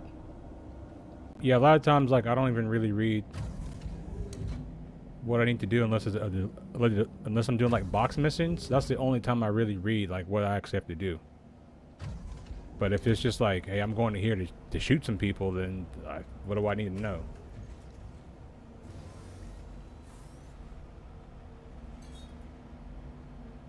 Scatter evidence around the location and clues that lead you to that evidence. And obviously there can be red herrings in there. You can get your answer up to a credible state, which might still be the wrong answer but you can complete the mission then. Whereas if you'd have carried on digging a little more, maybe found a few more clues and followed them, you would perhaps find an indisputable piece of evidence, like, you know, I did it kind of thing, that would get you like the bonus for the mission. And both pitches had their strengths and weaknesses. The simple pitch, we could see how easy it was to scale, and it involved less complex narrative work. But we ultimately decided to go for the second because we liked the idea of giving the player the agency to decide when they were done. So we're in the prototype phase with the investigation mission. Well, as someone who doesn't have markers, I would love to have a marker. Tired of waiting to see where Marcus is going. Yeah, that does suck sometimes. Which is more important than ever because it's such a complex mission, and we need to ensure that it's scalable and that other designers can make their own mysteries with it. With the pitches, we can now prototype and sort of get that gameplay feel and see which one we want to explore more. for the player's experience. Some of the hardest points of this are going to be the scalability of it. An investigation at its core is a story, so the story should always be in the forefront of the focus. So the first stage of prototyping was to prove that we could make it like a mystery happen in the most restricted location we have, which was like a derelict. So this kind of interplay between the crew of it. From there, we're going to expand so that it takes into account more locations and uses all of the evidence retrieval interactions that we currently have. For instance, like kill a guy, get information, find a book, loot box, get information off it, and then we'll be prototyping the newer ways of getting information off of things. We're looking into using the medgun to find the name of the cause of death, and we're looking into being able to find the mobile lesson in inventory and download data from it. One of the hardest things that we have to figure out is the story. The investigation will live and die by its story, so we work very closely with the writers to try and figure out what kind of story we want to tell, what kind of clues we want to give, and then after that point, They talk about ways to get information. Did they mention, like, interrogating people? Like, going to people, like, asking them questions? You know, because I would like to play, like, the good cop, bad cop type thing, you know what I'm saying? I like to play, put a gun to somebody's face and, like, make them talk. Or, like, smash their face against the wall, you know? I like to be a little bit more hands-on with my interrogation of people. You know what I'm saying? we look at sort of what obstacles we want to put in your way, you know, keypad locked doors, enemies, like traversal puzzles, things like that. The main challenge for creating this mission is ensuring that the player has enough guidance to complete it without putting mission markers on everything. Like, it is supposed to be about them searching, figuring clues out for themselves, and finding the answer themselves. We want you to still feel like that detective, but ensure that we're giving you enough information in the ways that Space we can. Batman, And let's we're go. working with the UI designer on the new mobile lens, which should really help with this. So this has been our video design brief on our investigation missions. We're really excited to bring these to you. We wanted to give you an early look to let you know what we're thinking and see what you're thinking about these as well. And we're really excited What about I'm it thinking- because it will allow us to inject a lot more story into the persistent. What I'm thinking is that you guys need to work with the ship team to make specific missions for specific ships. Now, currently I'm flying A2, and I would love to have a mission where I need to bring tanks into a hostile AO. You know what I mean? I need to fly a tank in, and the only way I can get this tank in is with a ship like this. You know, I would like to see more military ground bases for like the UE Navy and things like that being overrun by Ninetails, and they need the CDF to come help. Do things like that. That would be incredibly fun to do. Especially with the new speed controls we're talking about, it would make it very, very challenging, and I would definitely be down to do some stuff like that. And because you're taking a tank to a location that you have to drop off in a hostile zone, it encourages multi crew gameplay. You're gonna need somebody in the tank to deliver it, and you're gonna need turret gunners. So it's going to invite that multi crew gameplay that they are trying to push the players. Investigations doesn't really do that. You know, that's more like single player type stuff. If they really want this multi crew stuff to get going, they need to do multi crew style PvE missions. That's just my take on it.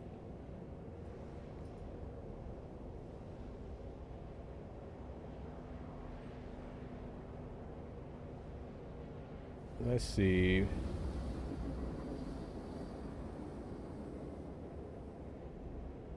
Let's talk about the new Lorryville.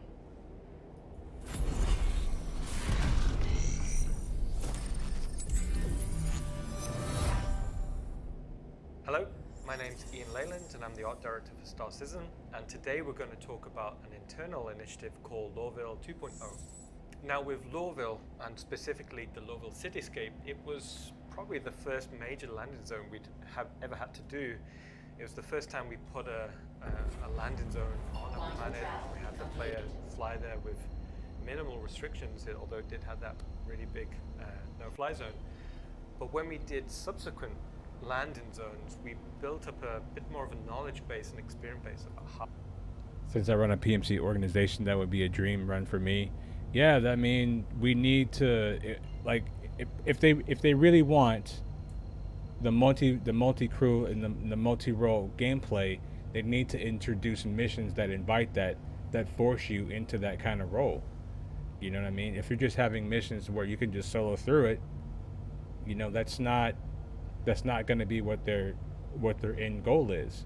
And if they need to, you know, they can hire me, someone who's, you know, ex-military, who knows how to get a crew together and run missions. They could hire me for some advice. I don't mind, you know, giving my 2 cents, although they would have to pay me more than 2 cents, but that's neither here nor there. I would love to give these guys advice on these kind of missions based on my own experience. You know what I mean? The things that I've actually done in my life. So they definitely need to add in multi-crew gameplay for PvE. They have to do it. If they're not thinking about, I'm sure they are thinking about those missions, but if they don't have like stories for these missions and narratives for these missions already, they're a little bit behind the 8 ball, and they need to catch up, like soon. How we can effectively introduce cityscapes. So Area 18, New Babbage, Origin, we all developed more techniques, and we always wanted to go back internally and put that knowledge back into Lorville. To start us off, I'll throw it over to Eric, our principal concept artist, and he can show you some more. Hi, my name is Eric Gagnon. I'm a principal concept artist for STAR-LLVH and Turbulent in Montreal, and I'm here to talking about the Lorville 2.0. Lorville Redux, however you want to say it. When I started to work on the concept, initially what I did is to create a variety of sketches, black and white sketches of a different approach of that city. We create a side panel of a silhouette of the building. Mainly the reason we need to work on that is for a gameplay issue, because we would like to make a gameplay in interior buildings, and we need to create a bigger city to level the play. So the Siege of Orison was them testing gameplay in cities. So I think someone had mentioned that. Someone in the chat had mentioned that in one of my streams, that they were using Orison to test in city fighting. So this is a confirmation of that right here. They have a fun experience to flying through that. Yeah, so after the sketching process and get some approval, I need to know very well the footprint of that city. We build a city from a human scale, you know. We have nothing in that city, they build in a gray zone. So everything is built from that unit, and it's built from the unit of the CBD. So this is mainly the 2 main units I used to build a city. So we have a kind of a proportion in terms of lengths and distances to respect. So this is why I used the 3D basis to working on that. So I need to make sure that the ratio of everything fits well to approach closely as possible. This looks nice. So mainly the goal This looks really nice. is not to dig right away on the details, but it's to stay on the big picture and to see if the skyline looks so much better. makes sense. So this is a good challenge to play with that, and I think I did a nice job of that, because at the end, what the feeling we have, it's like a real city. So I use my 2D background in concept artist to make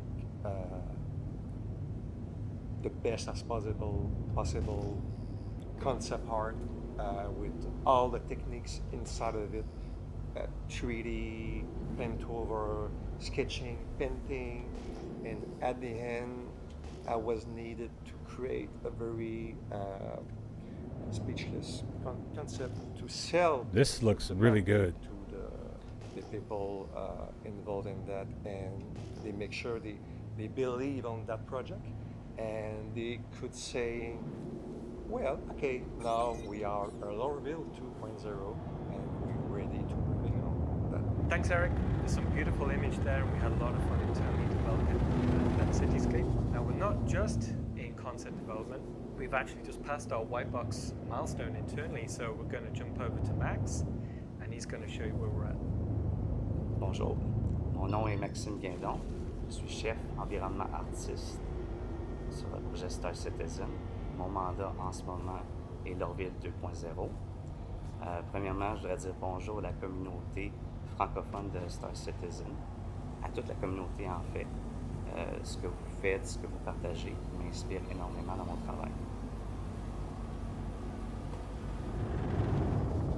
From this concept's done, it's time to start it in engine, and we've had to evaluate what was possible to do and to extend or make it much bigger than the initial Lorville city, up to something that matches the ambition. For instance, we are keeping the L19 area, we are keeping the CBD, we are keeping the spaceport we're building upon this, just extending the city. We've done several tests with the transit system, the rails, and we try to extend it out a bit. We're keeping the same number of gates, but we're moving them out. And so throughout these tests, we've built the city as just placeholder, white box, very primitive, to have this layout, this fast iteration of the whole city done, and then that we could see it and get feedback on it. So it will feel more like a believable city. We hope it to be fun to fly around. And this looks so good. Like to actually do some races. We're building arches, bridges, and like underpasses, and it makes it interesting to be yeah, because you really can't fly around that city right now. Of players, they're doing like emergent gameplay of races, and that inspires us. And then the way that we're building the city. We are starting now the gray box. We have like Montreal's tools teams now that are working on like Houdini tools, and we're chatting with them, see what we could use from the library of tools. There will be several areas of like a higher level of detail, especially around landing pads on rooftops and lookout areas. And these are the places where the players will be able to land. These will eventually connect to the interior spaces that will be built later. And in that sense, Lorville will be ready for those interiors. We started as a team of 2 artists working on Lorville, and now we're 5. And we could even be like more soon.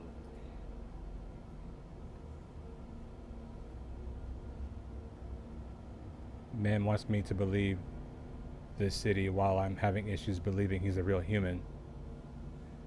Right? I kind of picked on that too. I was like, hey, because I looked at this, I looked away to my main monitor to look at the game, and I looked back real quick, Canop, and I was just like, saw like a little gray alien there, you know what I mean?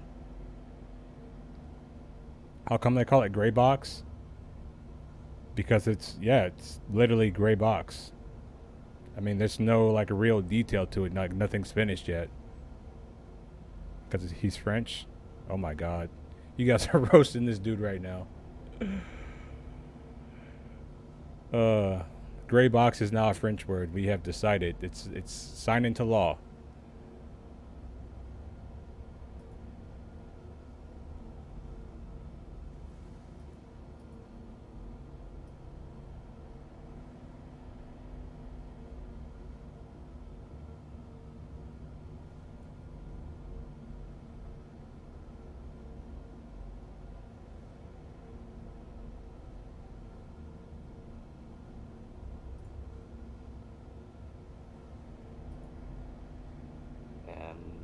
each artist has slightly different skill sets, and we complete each other.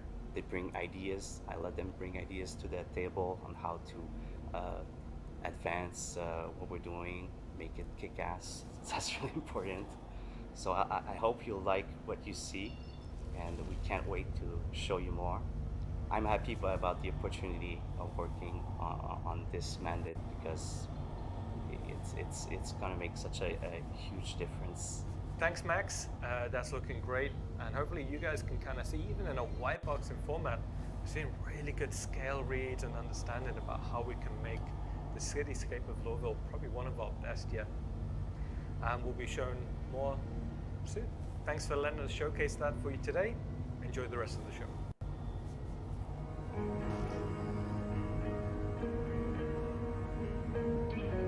Yeah, this is gonna be sick when it's done.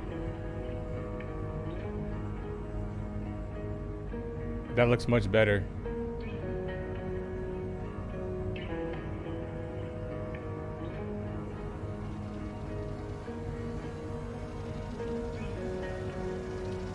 Got some roof landing pads.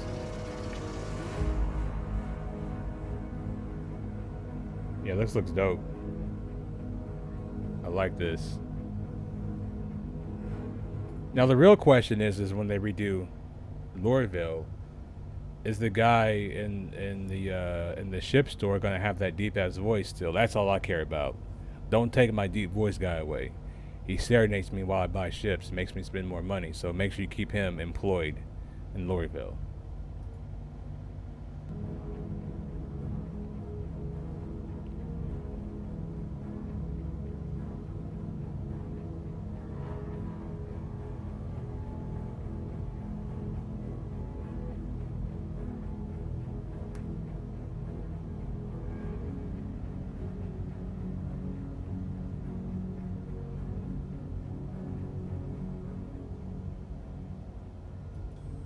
Yeah, if he loses his job, I am going on strike. If he's not there with his deep voice, I'm calling Chris personally.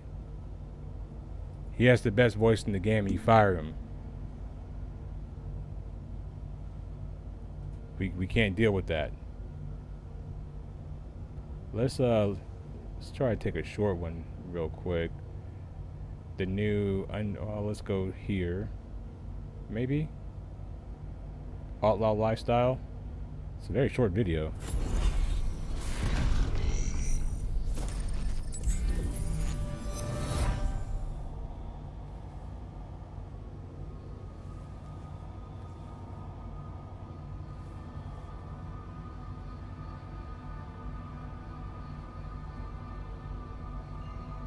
No, he tells you they have new stock when you land at Lorville. As soon as you land, your ship touches down, you get out of your ship. You hear the guy with the deep voice like, "Hey, welcome to New Deal. We have a new stock. We have a new selection in stock." You know, he's telling you that as soon as you get there. So you're like, "Oh man, I have to go to New Deal. I have to go. Like there's no other choice."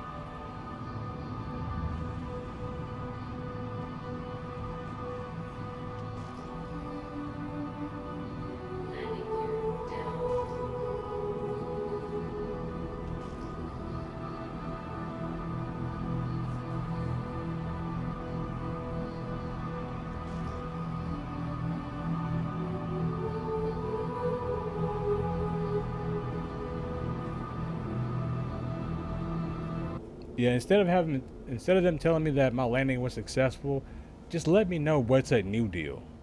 You know what I mean? Like let me know what new ships they have there at New Deal. Instead of like landing complete, have a great stay, tell me what they got in stock. That's what I want to know.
That's it? They're not gonna talk about it?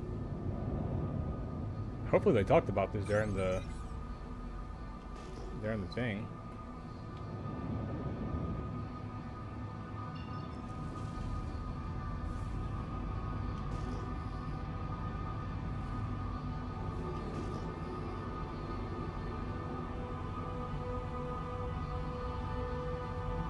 I mean, it does look pretty cool though.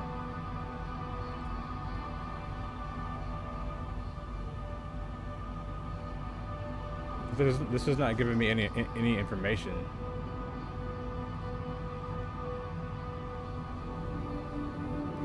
It just looks like Grim Hex, but somewhere else.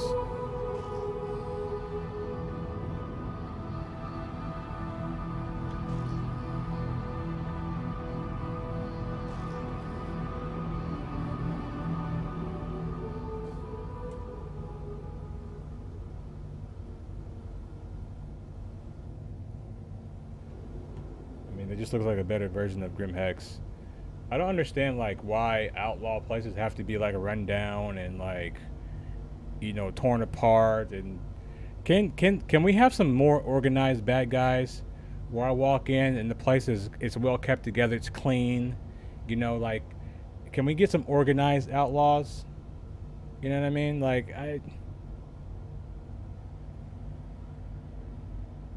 can we get some more? It's 2952, supposedly, right? Supposedly we're in 2952, and bad people haven't learned how to be clean yet. Can we get some clean bad guys? That's all I'm asking for here. I mean, all this stuff is cool, but I want to be in a place. Can we just put it all together?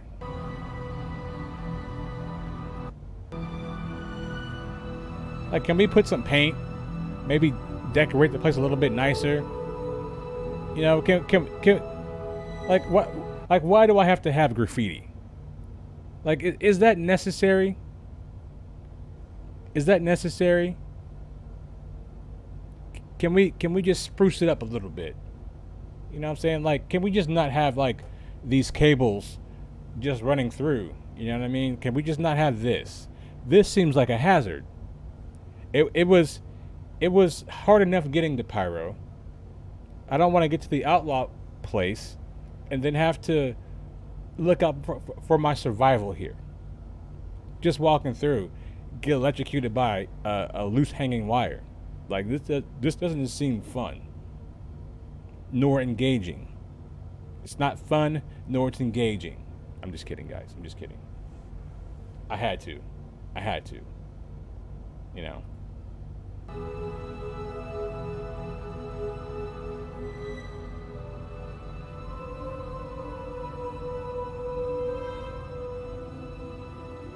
I was just trolling. I was not being serious.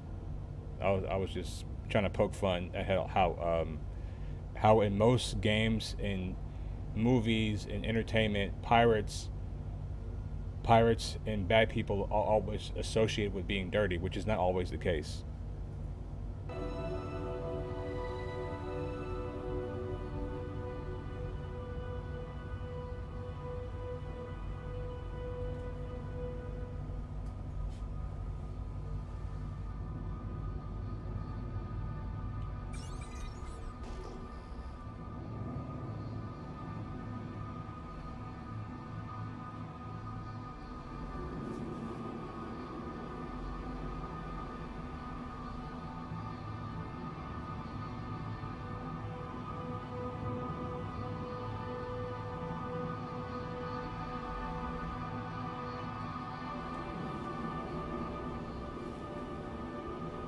Hold on, let me run it back. Back over here on this side, I would assume that was like some type of light. Oh yeah, there's a fire. There's a fire inside. I mean, come on, like we have a fire inside. You know, I'm gonna develop. I'm gonna rob 890 clean. No, I'm gonna make my own outlaw place, my own pirate place, but this pirate place is going to be clean. We're going to have clean pirates. Isn't that a big no-no in space? A fire in a high O2 place area? You would think so, But these are pirates, so they don't care.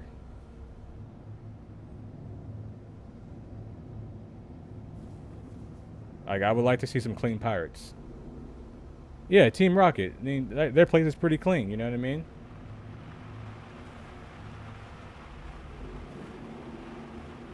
I mean, if you look at Annie's lobby in One Piece, it's pretty clean. These pirates are not, like, all just dirty and stuff. Let's clean it up a little bit, please.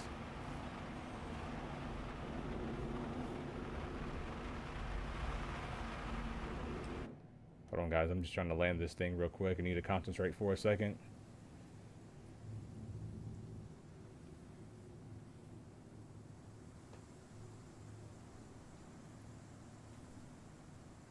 Ooh.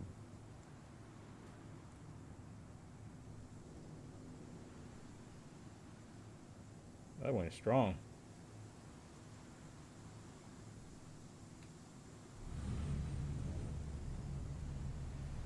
Oh, come on. Can you set up right?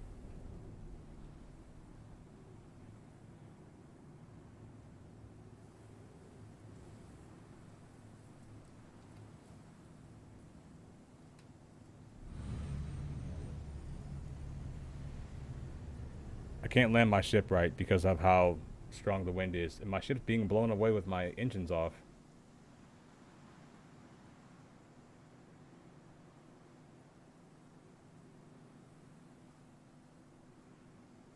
I think my ship's like on the side of something. This little light post right here is keeping my ship in place for now.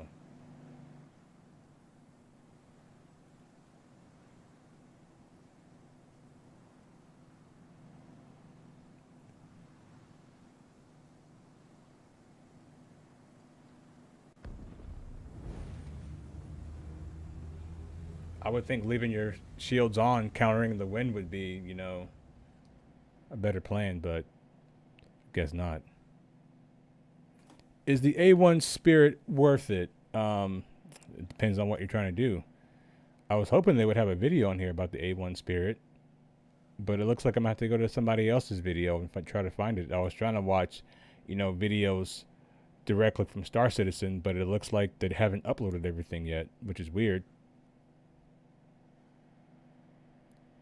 We went over everything. The Spirit info is so trash. I don't know how at JR I just would take a CCU and wait until it gets out.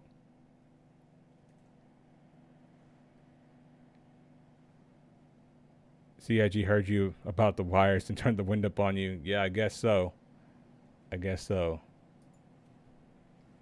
Let's see if we can find a video on it. Spirit.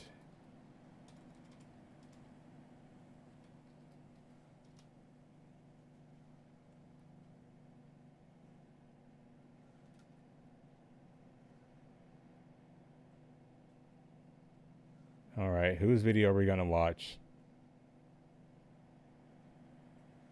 Whose video are we gonna watch?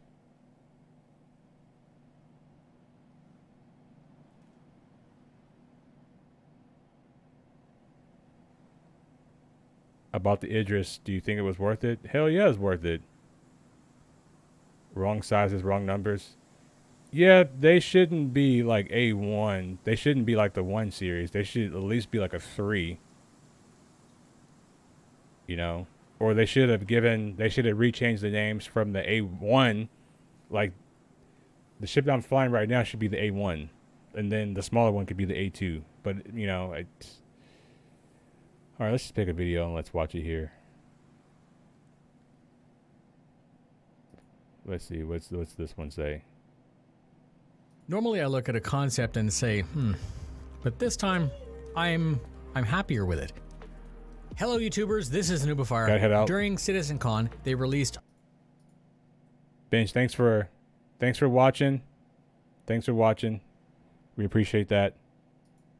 a new concept. Let's take a look at the Crusader Spirit together. There are 3 versions. The C1 has 48 SCU, 2 crew, and a tractor. The rear ramp can accommodate a Cyclone-sized vehicle, and they said that it was most close to a Cuddy or a Freelancer. The That's A1 cool. mini bomber, 10 size fall. Now, I have to confess something here, guys. I have to confess something. I'm talking about the info for the ships. Metrics, spears are probably off about 50% in size. It's already meshed in the ship matrix at 47 meters. I don't think it'll accommodate a Cyclone. It literally won't fit at 35 meters. We'll have to wait and see. I hope they get all around vehicle to golds. All ground vehicles into gold stage soon. Yeah, I hope so too. Now I have to confess something, guys. I actually already bought the A1. I bought it. All right. I bought it because why not? I bought it. I was like, yeah, fuck it. It's probably gonna go up to like $300 eventually anyway. So I bought it. And the reason why I bought it is because of what I was hearing about SCM speeds. I'm like, if I can't bomb with my 8.2, I'll just take this thing and bomb with that. And it'll probably be a lot more fun. 5 bombs on 2 rails, 2 crew, 2 size 3 on the wing, 2 size 2 on the nose, and a remote turret with 2 size 2. Quicker than the A2 and better for those in and out type attacks. The E1 is the... Hey, with these, Jump Town's never going to be safe again. If they thought the A2 was a problem, these are going to be more of a problem. Remote turret with 2 size 2. Quicker than the A2 and better for those in and out type attacks. The E1 is the... Yeah, I think it's 10 size 5. Smaller version of the Genesis Starliner, which is for VIP. Built like a plane with storage, 6 VIP seats that are built into aisles. Now, this ship doesn't really have a place in the game. It's not even really like an exploration ship. You know what I mean? The only thing that I can see like this ship's role, like the E1, is to fly people back and forth from space stations to planets. That's like the only real use I see for this ship. That doesn't have any other roles really. First class has a huge window, a bar for parties, and a TV. Once again, crew of 2 with a single remote turret to protect your passengers. Said to be a great smaller alternative for VIP gameplay, these ships are broken down into 3 spaces. At the front you have the cockpit, living quarters, and the components. Behind that there's a section called the variant section that changes based on which that you have, and the 3rd section is simply called the ramp section. Wonder where that is. Anyways, the C1 is $100 war bond with LTI or 110 credit for 6 months, and there are paints. The A1 is 155 war bond with LTI or 175 with credit and 6 months, and there are paints. And then the E1 is 135 war bond with LTI, 150 credit with 6 months, and there are paints. You can buy all 3 of these ships at once for 370 war bond or 410 credit. Am I excited to see this? Yes, of course. I love mid-level concepts, and I'm sure that when we see VIP gameplay, it'll be fleshed out first on the E1 and then moved over to the Genesis. I will be breaking down the Q&A shortly. Thank you very much for spending your time with me. Fly safe. It's a good video. Now, I would assume that they didn't have much more other than this. You know, they probably don't have this ship in engine yet, so yeah, I just wanted you guys to know that I did buy the A1.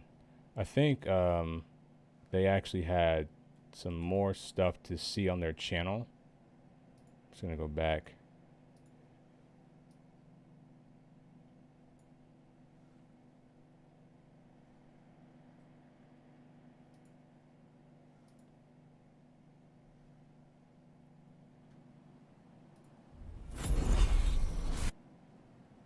I think there was one video that we didn't watch. I think it was this one.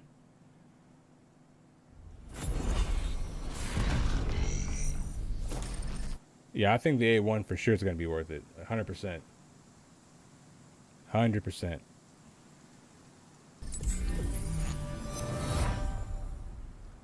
Hi, my name is Dan Truffing. I'm Assistant Director for PU Content, and with Thorsten Leiman here today, we will be talking to you about something we think it will change the way Star Citizen functions and works and how the players will play the game in the future, and that is resource management.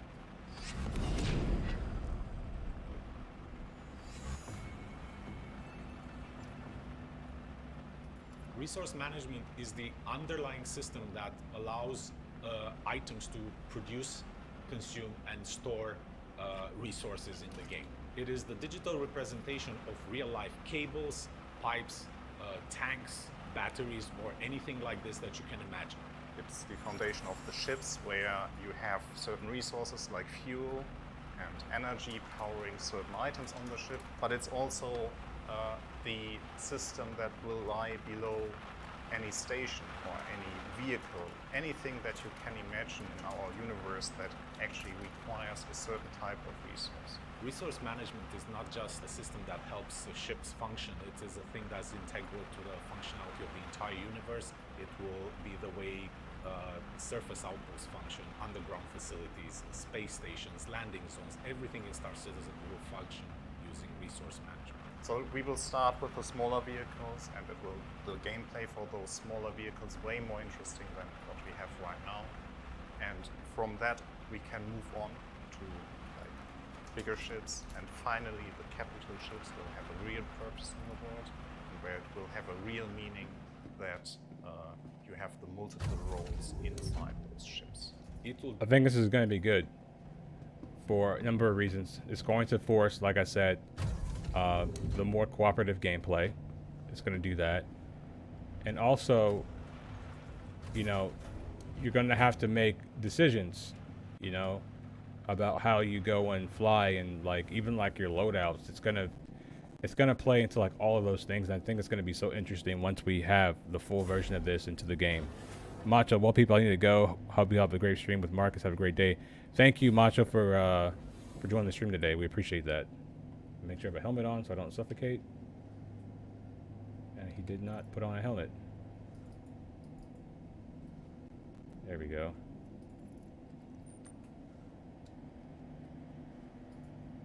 Drastically increase the time to kill for all vehicles in Star Citizen, and it will encourage people to disable ships rather than destroy them. Missions like Siege of Horizon will increase in scope and scale up a lot more with the use of resource management, as players will be able to cripple resources, change the way resources are distributed, cut power, cut certain fuel and critical parts in order to progress further in those missions. We can suddenly scale a lot bigger than what we have right now. And the reasons are that we have more control over the powers of certain platforms there, and we can introduce some interesting... That's going to be fun. Facilitates these functionalities. Resource management is going to open up the possibility of player structures, player-owned outposts on planet or stations in space, where the player will have to manage resources, bring in fuel, do repairs, and this will not be, that's gonna be something sick. that only caters towards the engineer. This will be something that is valuable for everyone in the world of Star Citizen. Resource management will finally allow players to build their own bases and their own homesteads, and actually keep that loop engaging and fun. And really, this is the main thing that makes multi-crew gameplay possible. We envision the players taking on roles like engineer, mechanic, tactical officer.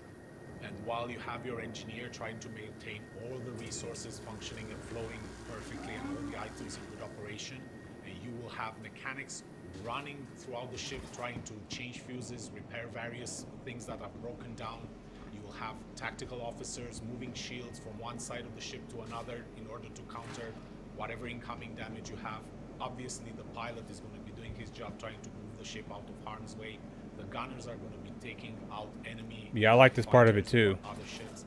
This is how we envision this entire ecosystem just coming together and providing what we hope is true multi-crew gameplay.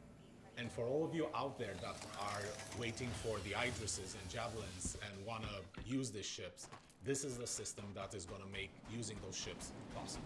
So all that said, this is a really important system for Star Citizen, but let's dig into the details and see what exactly this is. Resource management can be broken down into several key elements. Power, energy resources, life support, item maintenance, relay handling, access control, and gravity. So let's start with power, energy, and resources. The players can choose to overload items in order to get more efficiency out of them at the risk of burning them out. Oh, that's cool. They can also underload So you can... items to save some resources if they don't need the full... That's going to be cool. So you can overload capacitors and things like that. You can overheat things intentionally. Nice. You should get hit by a torpedo, now you have ship fires. Love it. Yeah, that's going to be interesting. Efficiency of an item.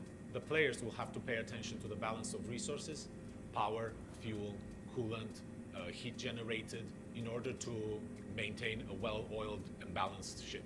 And overall, prioritizing certain items and their resource consumption. Life support is the most important thing you have to pay attention to in your ships now, since atmosphere is finite in all the spaces that you might discover. And here, the life support system is a key factor. Here, the life support, you have to maintain it, meaning you have to make sure that the consumables inside the life support generator are always there to make sure that it can generate breathable atmosphere for you. So, to make this relatable, when I was in the Navy, when I was deployed on the ship, we have to do the kind of the same things, but with like water. So we have to make sure like our reverse osmosis tanks are always working. We have to make sure like our VCHT, which is like our ship plumbing, is functioning properly. So yeah, this reminds me of like kind of like being in the military, which is good and bad.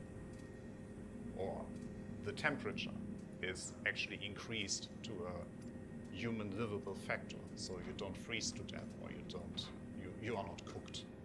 As part of item maintenance, the player will be able to control items throughout the ship, turn them on, turn them off. They will be able to remove broken items and replace them with new items, or sometimes dodgy items, depending on their income. You will be able to control which sub-items are installed in those items, either as fuses or subcomponents that give them various bonuses to that specific item. Ooh, that looks like it hurts. Run repair gameplay and replace broken fuses when the item stops working or takes enough damage. Relay handling is the actual management part that you, as the engineer on the ship, have to do there. It's basically defining these circuits in the most effective way, especially for bigger ships. So a relay is something that defines which items are connected to each other, and what we want to achieve here is allowing you to create the best possible outcome for your ship. With access control, we're introducing ship roles. The captain will be able... Yeah, just like if you're somewhere deep in space and you're running out of oxygen, you have too many people on your ship, you have to like kill somebody to save oxygen. Make someone walk the plank. Like, hey, look, there's not enough resources to go around. You have to make sacrifices, and you, sir, will be a sacrifice.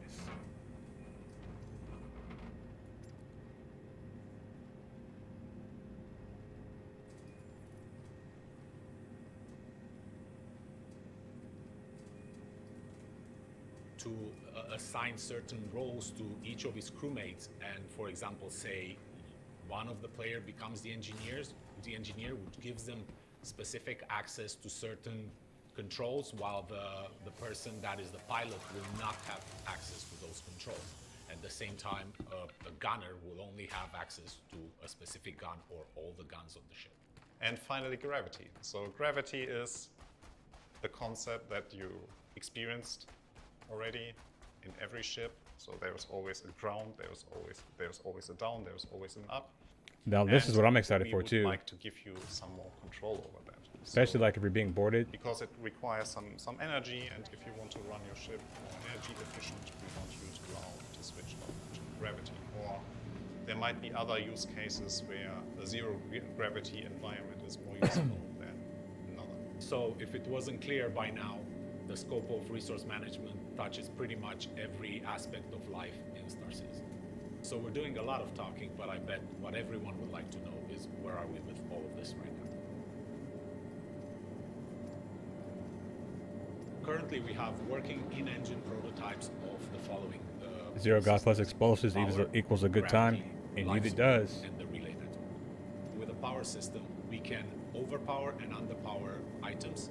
We can set the priorities of item producers and consumers inside the ship.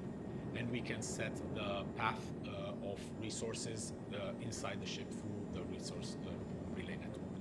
And with the power system, we already can distribute the base energy and base fuel throughout the ship. So we can make sure that each item actually gets the resources they need. Creating your own resource path is basically defining the routes, or the most efficient routes that all the resources have to take throughout the ship. I like this.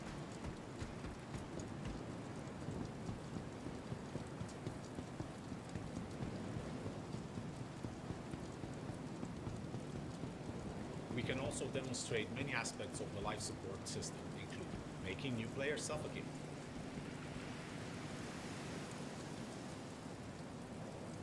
Nice. Well, I suppose you have a bad captain and you want to do a mutiny. Just shut off the oxygen in his quarters.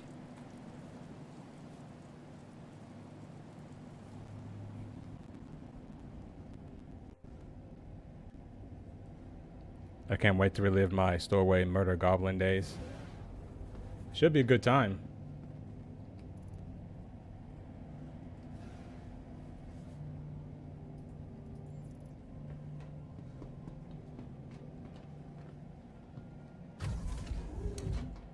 Fire expulsion.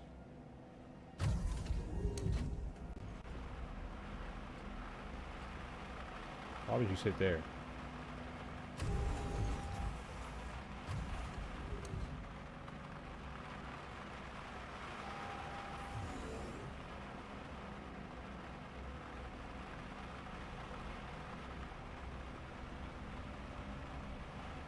That's gonna be so crucial.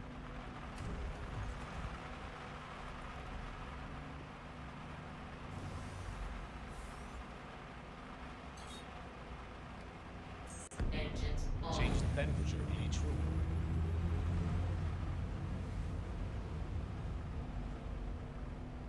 Nice. I like this.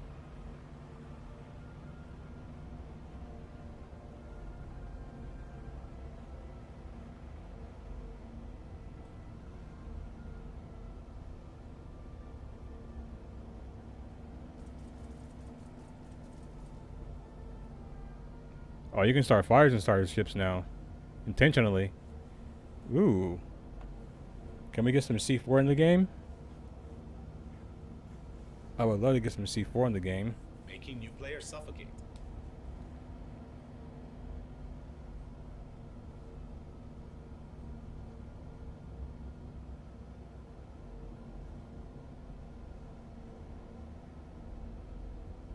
Venting and filling rooms with atmosphere.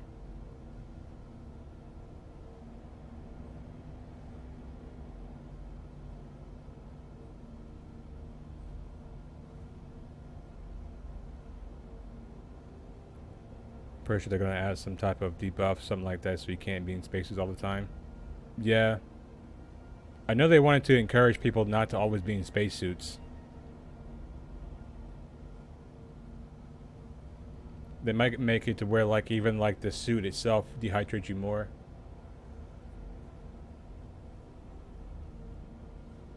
And making players suffocate again.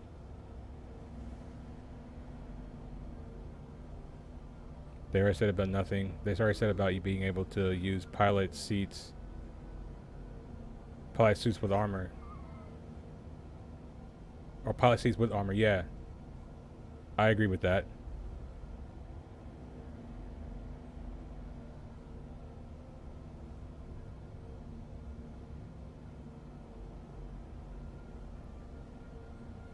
This is probably like the most exciting, most important part of CitizenCon. Grifter, welcome back. We were checking out power systems from CitizenCon.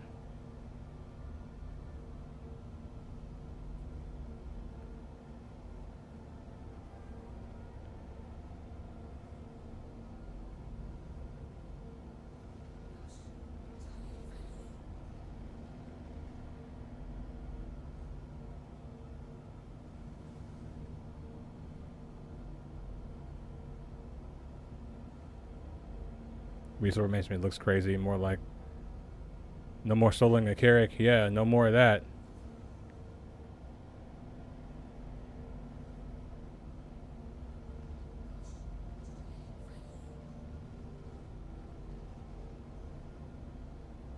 In the last year, we've made tremendous progress with the resource. Now this is going to be interesting to see with ship hacking, because if you can hack the ship, right, or you can somehow shoot a cable and you can do something to the ship to where you can get control of it from the outside, you can essentially like shut the ship down by not even having to board it. You know what I mean? I think that would be something that would be pretty cool too. Management system, but with a system that is this big and complex, we do not want to rush it. We want to just get it right and get it right from the beginning. So let's talk about what's next for the resource. Oops. Prioritizing certain items and their resource consumption. My bad, y'all. What is the most important thing you have to pay attention to in your ships now, since atmosphere is finite in all the spaces that you might discover. I and forgot here, where we were. The life support system is a key factor, part that you as the engineer on the ship have to do.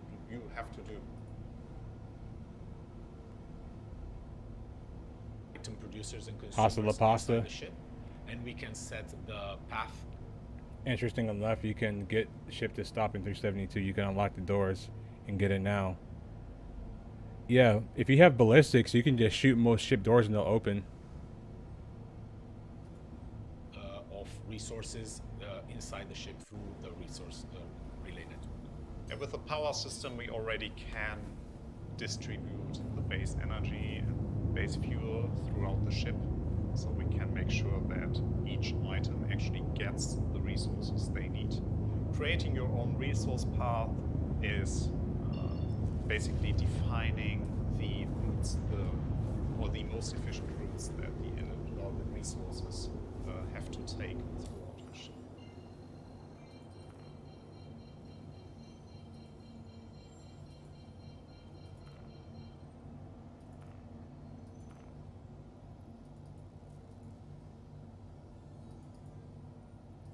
We can also demonstrate many aspects of the life support system, including making new players suffocate.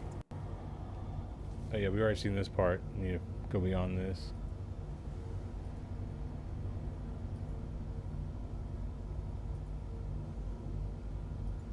As you can tell, resource management is a huge endeavor for us. So like everything else, we'll probably not get everything. Are you going over on the food version of the pinging? Interactable and accessible items on ships. I didn't see that video on here. On their videos. They only have like a few videos here on their thing. I probably have to go back onto Twitch if it's on the VOD. I'll probably have to do that and make some timestamps and have to go back and watch the VOD, which I was trying not to do because I really just wanted to watch it in smaller segments at the end of resource management. Okay. I don't think I got to that part then, because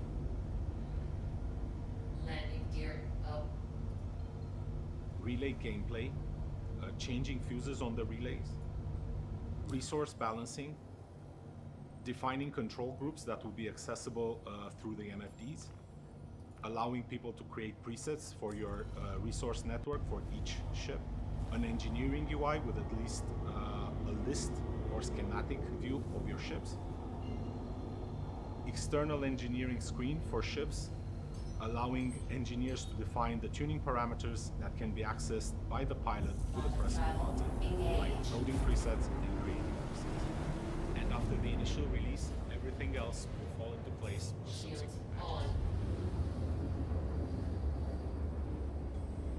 We started talking about resource management 2 years ago.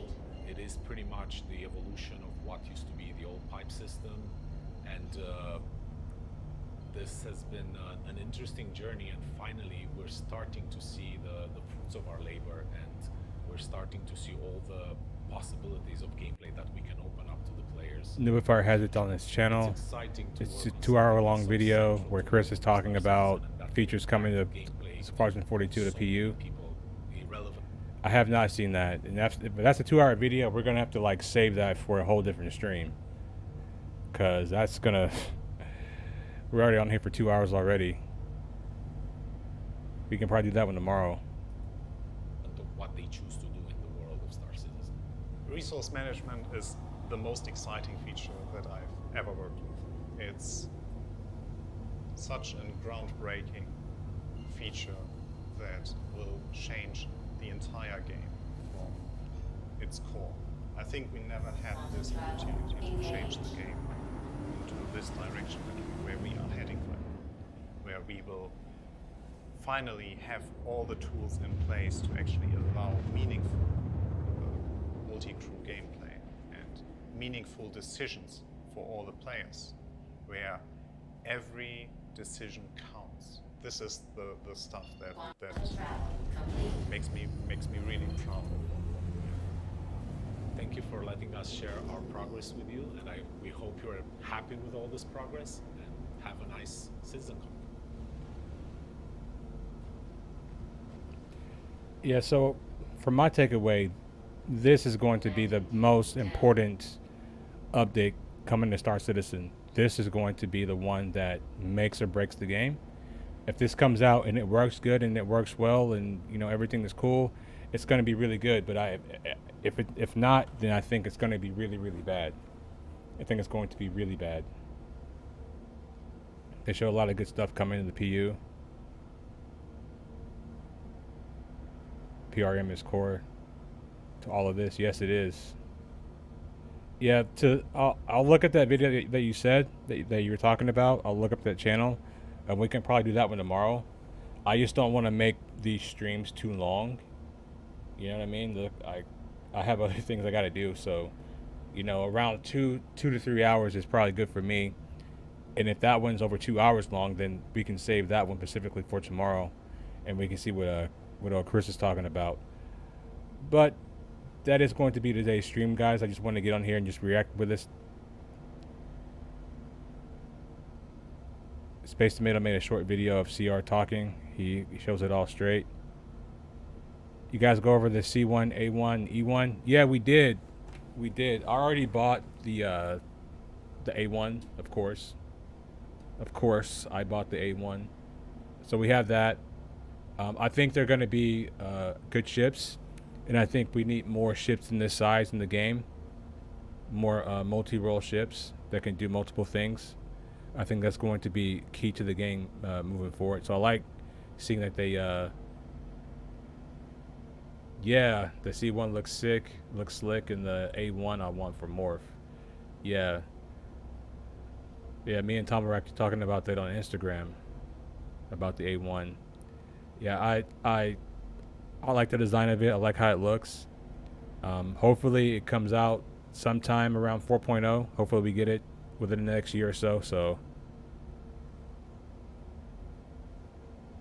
they thought the SEM speeds were going to slow down the bombing at Jumptown.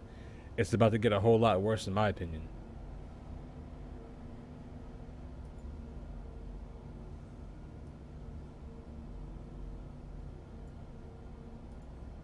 In my opinion, the bombing and stuff is about to get a whole lot worse.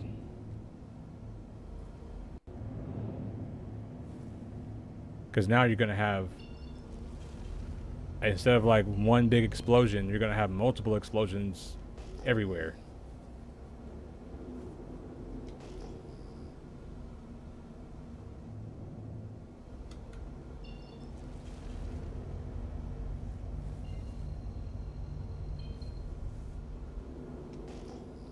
Yeah, and if you fly a A1 in with an A2, I mean, just and a couple of light fighters, that's gonna be hard to stop. And the good thing about the A2 or the A1, it can fight back a little bit better. You know what I mean? I'm sure it's gonna be slower than the. I would assume that it would be slower because it has bombs on it. It would be slower than the C1 and the E1, but I still think it's going to be effective at what it's going to do. And people are gonna have to make a decision, like, do we stop the A2 or do we stop the A1? Which ship are we stopping here?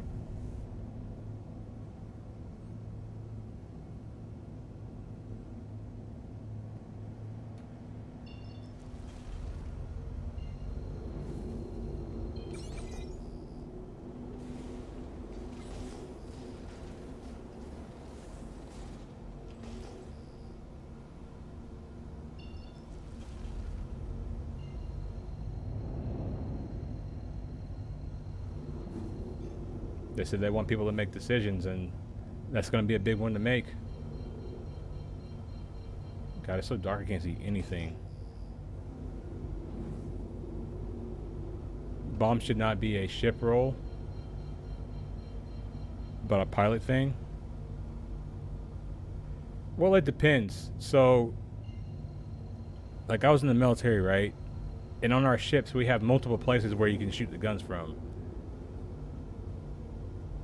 I'm gonna try to get the A1, and there will be a jump town safe again. Yeah, like jump town will never be safe again with the A1. It'll never be safe, especially if we get the A1 before they implement the SCM changes. Like it's gonna be crazy. It's gonna be absolutely ridiculous.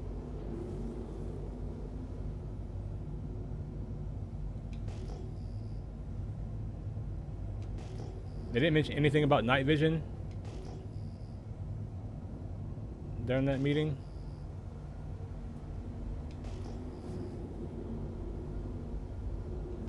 Because I would like some night vision, to be honest.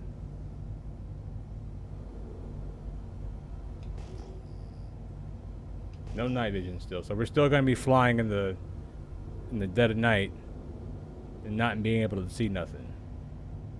That's fantastic.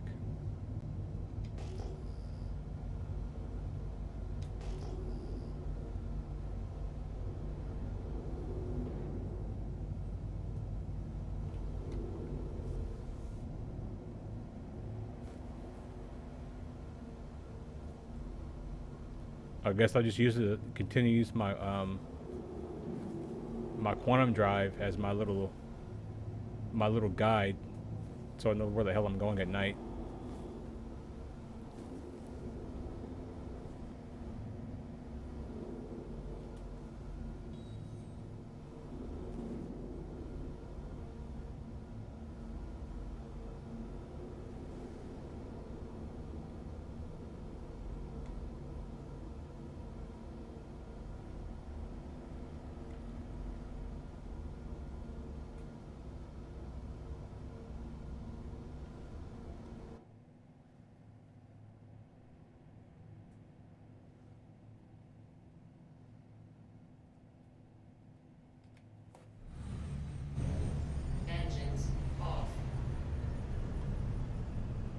We need along with auto shades, or when the sun tries to burn your eyes out. We have those things even nowadays. Yeah, we do. I would just like to see them add to the game things that we currently have, like night vision, 3D vision for ships. You know, like you said, like the auto shades, things like that. Star Citizen is Middle Age Europe, for real.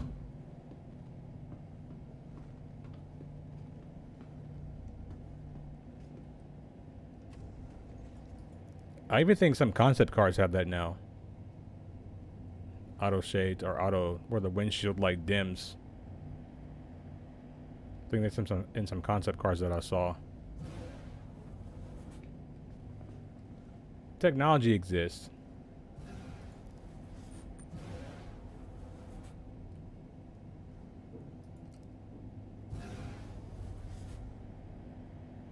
At least we have 2 spices for foods. 2? Or spices for foods? Yeah. There are see-through trucks nowadays. That's true. I mean, you guys aren't saying anything that's wrong.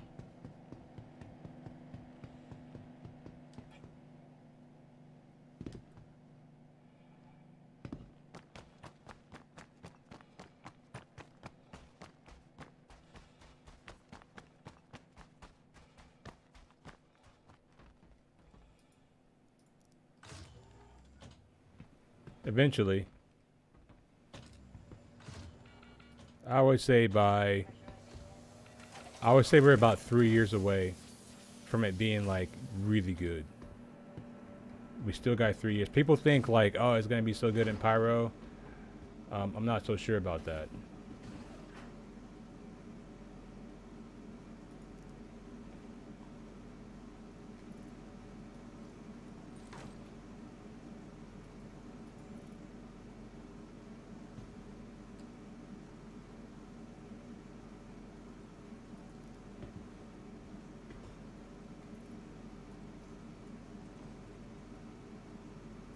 And I think the sooner that we can get those features like the SEM changes,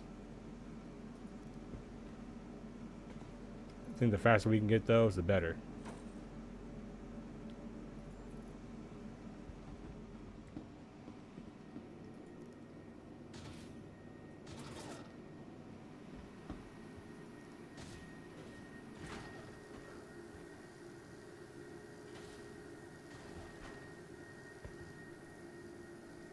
I don't know why all these helmets are on the ground, but I'll take it.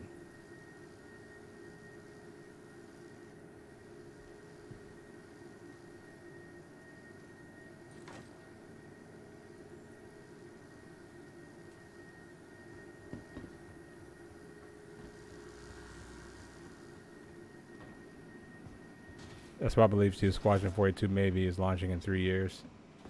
Yeah. I just hope that it's not too late for them. And I think a lot of the success for Squadron 42 is going to depend on the success for Starfield. It's going to really determine the success. It's going to test the market for them, so they're going to see. And then they can make changes based off what they see from that. To me, it will be launching in 2 hours to release time. Even then, I'll be skeptical. Yeah. Even like me saying like 2025, right? That's not me like being married and saying like, oh yeah, dead on 2025 we're gonna have Star Citizen and Squadron 42. That's just my guess, right? And like I said, I'm not particularly, like married to that.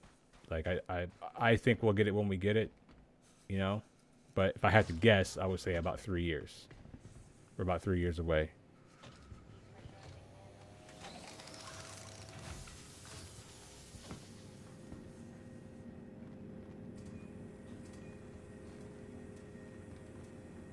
Yeah, this place sucks for living. I'm wasting my fuel coming over here, man.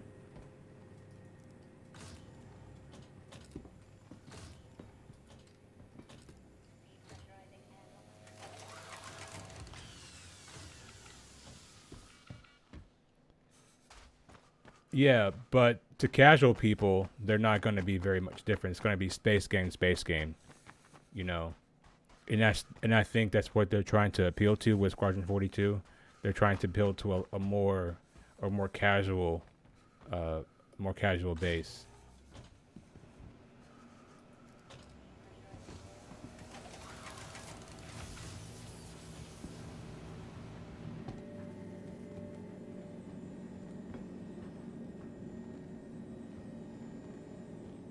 Can I take these suitcases?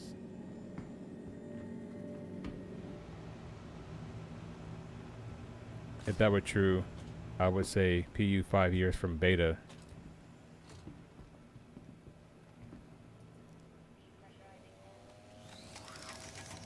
Yeah, but I think once we get to beta,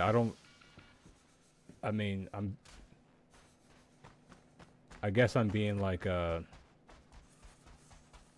a little hopeful. If this game ever makes it to a beta, I don't foresee it being in beta all that long.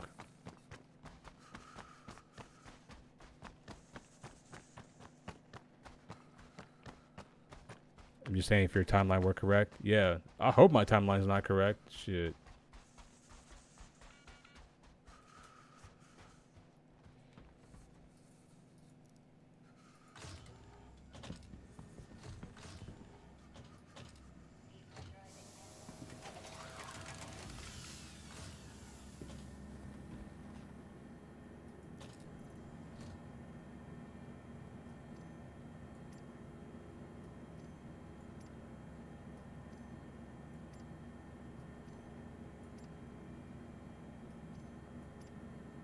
I mean, I don't even think we're gonna get 4.0 on time next year.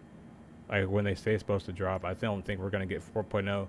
I think if I were to give an estimate on 4.0, I think we'll get 4.0 like this time next year, at the very end of the year. I mean, we're supposed to like 3.18 supposed to be out like what in like next month. It's not even Evocati yet, so I'm not worried about it.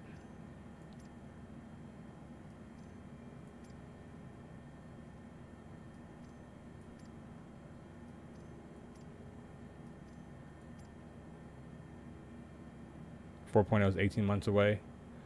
I'd say probably even longer. I would say I think we're gonna get more like we're gonna get 3.18, 3.19. Like we're gonna get 3.18 right, then we're gonna get like 3.18.1 and 3.18.2, and then we're gonna go to 3.19 and 3.19.1 and 3.19.2 and maybe a 3.19.3. You know, I think it's gonna go more along that route.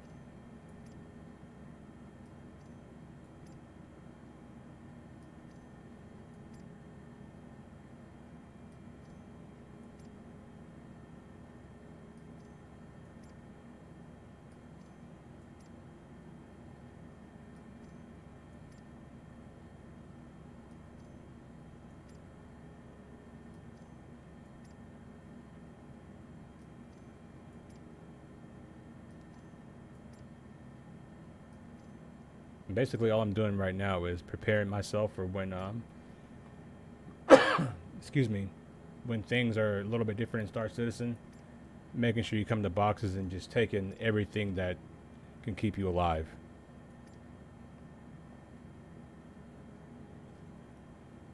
.317 was the first patch that I saw like one more than 0.1 and on a single patch. Yeah. So I think they're going to do that a lot more going forward. And honestly, I'd rather have like a 319.3 than a 4.0 that sucks. Does that make sense?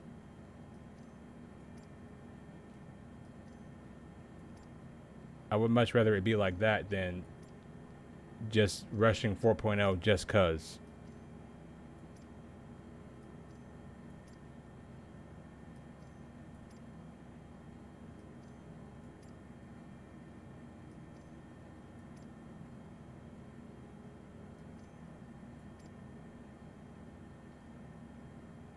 It does make sense, and I completely agree. Yeah.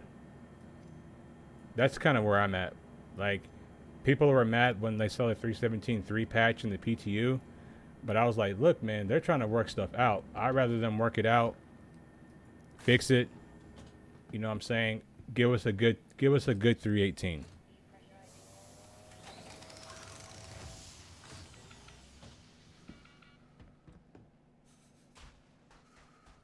I'm on board with just about anything CIG has. I just want more stable servers. Yeah. Well, apparently, you know, this whole persistent entity streaming is supposed to fix a lot of that. So that's going to, that really is going to determine the future of the game, in my opinion.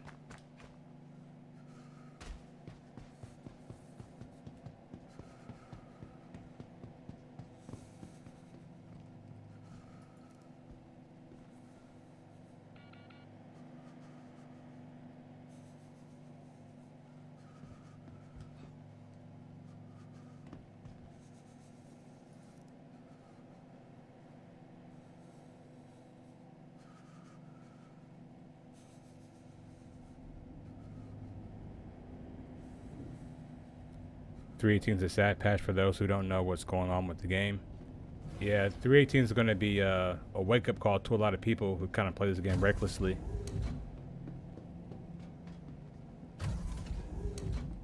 It's going to be a broken bug. Oh, dude, it's going to be rough. 3.18 is going to be so bad. It's going to be so buggy. Engines on.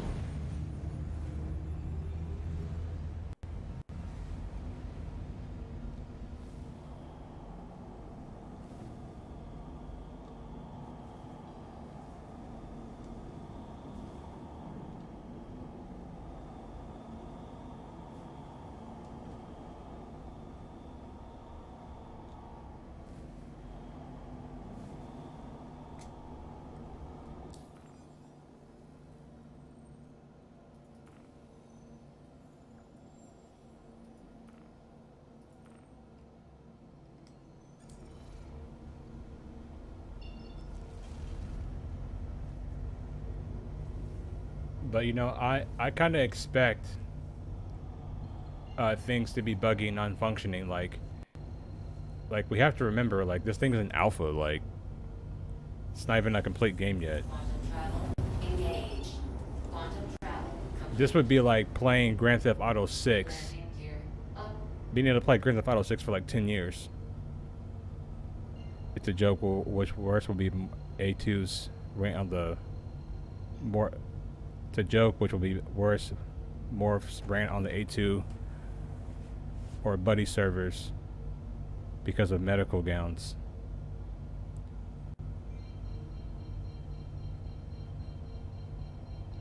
Yeah, I think there's gonna be a lot. There's gonna be a lot going on.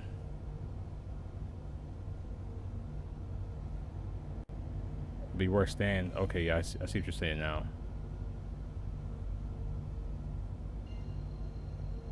Well, the server gowns are really easy to stop, right? So when you die, if you just don't drop server gowns all over the floor, you know, I know like they take up space in your inventory, right? But I typically just put them in my inventory. You know, like, it's not that, to me, it's not that big a deal. Like, if you do that, then you don't have the issue of just gowns everywhere and that making the server bad. Or simply they can put like a timer, you know, on when things like that disappear. So like things like medical gowns don't need to be persistent, right? Because they're not like an item that people use long term. They're going to be an item that people wear for like maybe like a couple of minutes at most, right?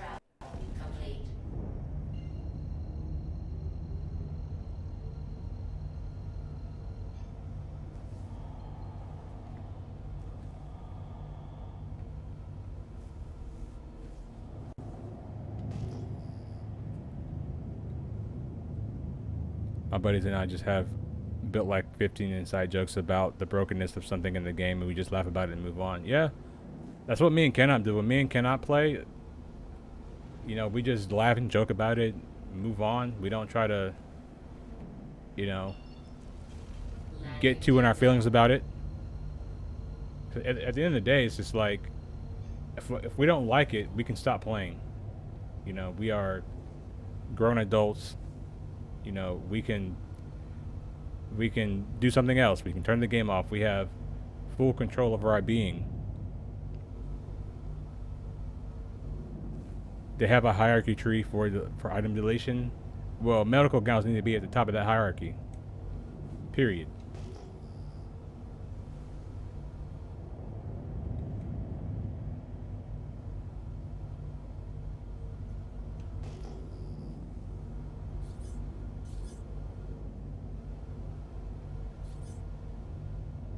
Arrow out there randomly on the ground. Ah, fuck it.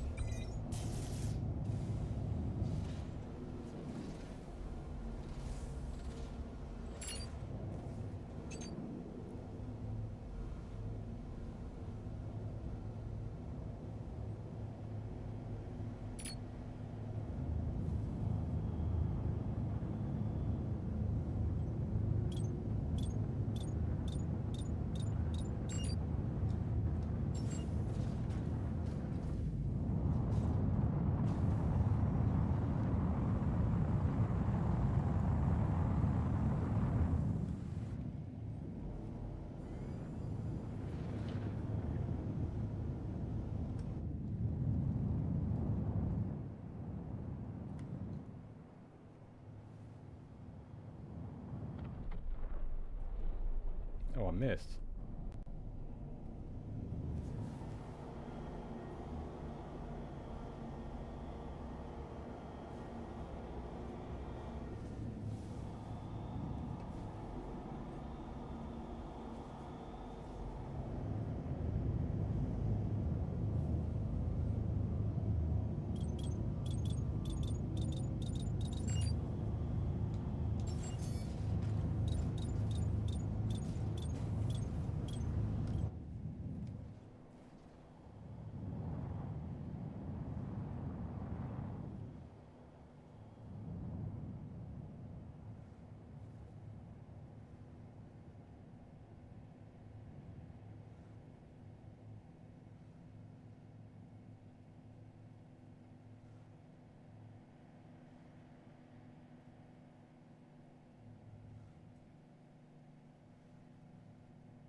Yeah, I think it's taking forever to fall.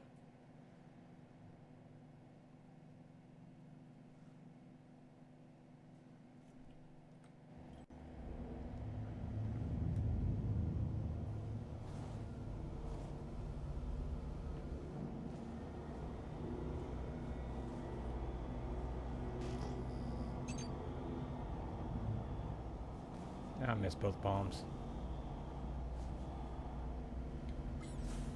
I hope they get the time I tweak well in time for that patch release. Yeah, they definitely should, for sure.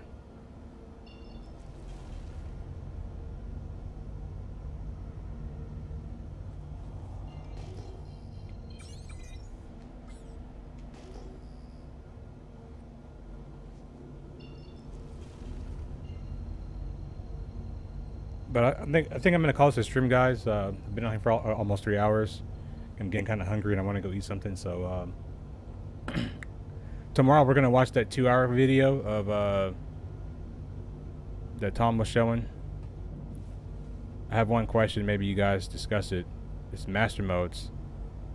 Yeah. So I got put on game about Mastermodes. So it's actually gonna be better for combat because it is easier to dodge enemy fire moving slower. The only thing that I was really concerned about was convergence angles from the ships, like the lightning, not the lightning, but the Hornet and the Scorpions in particular have very wide convergence angles, and I think that slower speeds are going to hurt those ships. I think they said they aren't tweaking missile speeds. Does that mean a ship moving at top speed in QCM is just going to get caught by the missile? I have no idea. That's a good point. I don't know. You know, and that's something I didn't even consider, because like that's going to make missile gameplay very important, because like how fast do missiles travel, right? So if missiles travel, like if they can go faster than your ship in regular speed and in your SCM mode, then that's gonna be a problem. That's gonna be a real big problem.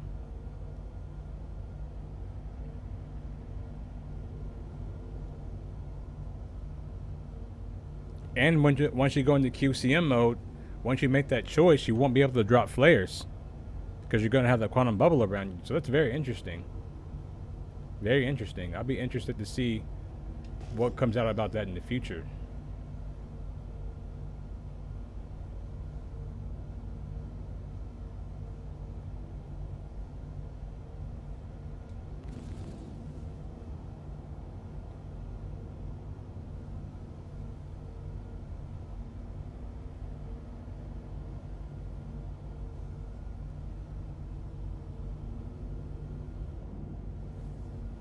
While QCM mode not having shields, thrusts, countermeasures, missile moving at 1700 meters a second will catch you.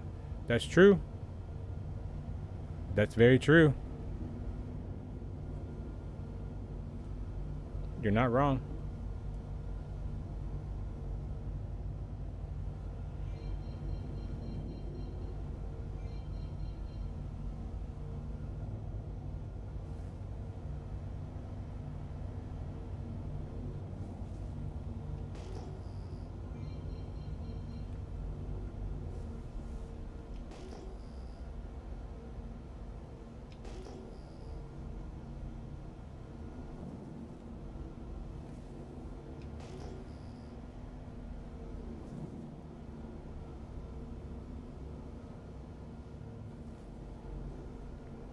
I can't see anything. This freaking windstorm. The hell is this place? It's over there still. Yeah, I just wanted to make sure that I got your question answered, man. And like, to be honest, I don't know the answer. I don't know the answer to that, but I'll try to look and see if anybody else has either mentioned that to them on Spectrum or anything like that. But yeah, we'll be back tomorrow, and hopefully we can talk about that a little bit more tomorrow as well. But everybody have a good day. Salute. I'll see you guys tomorrow for another stream.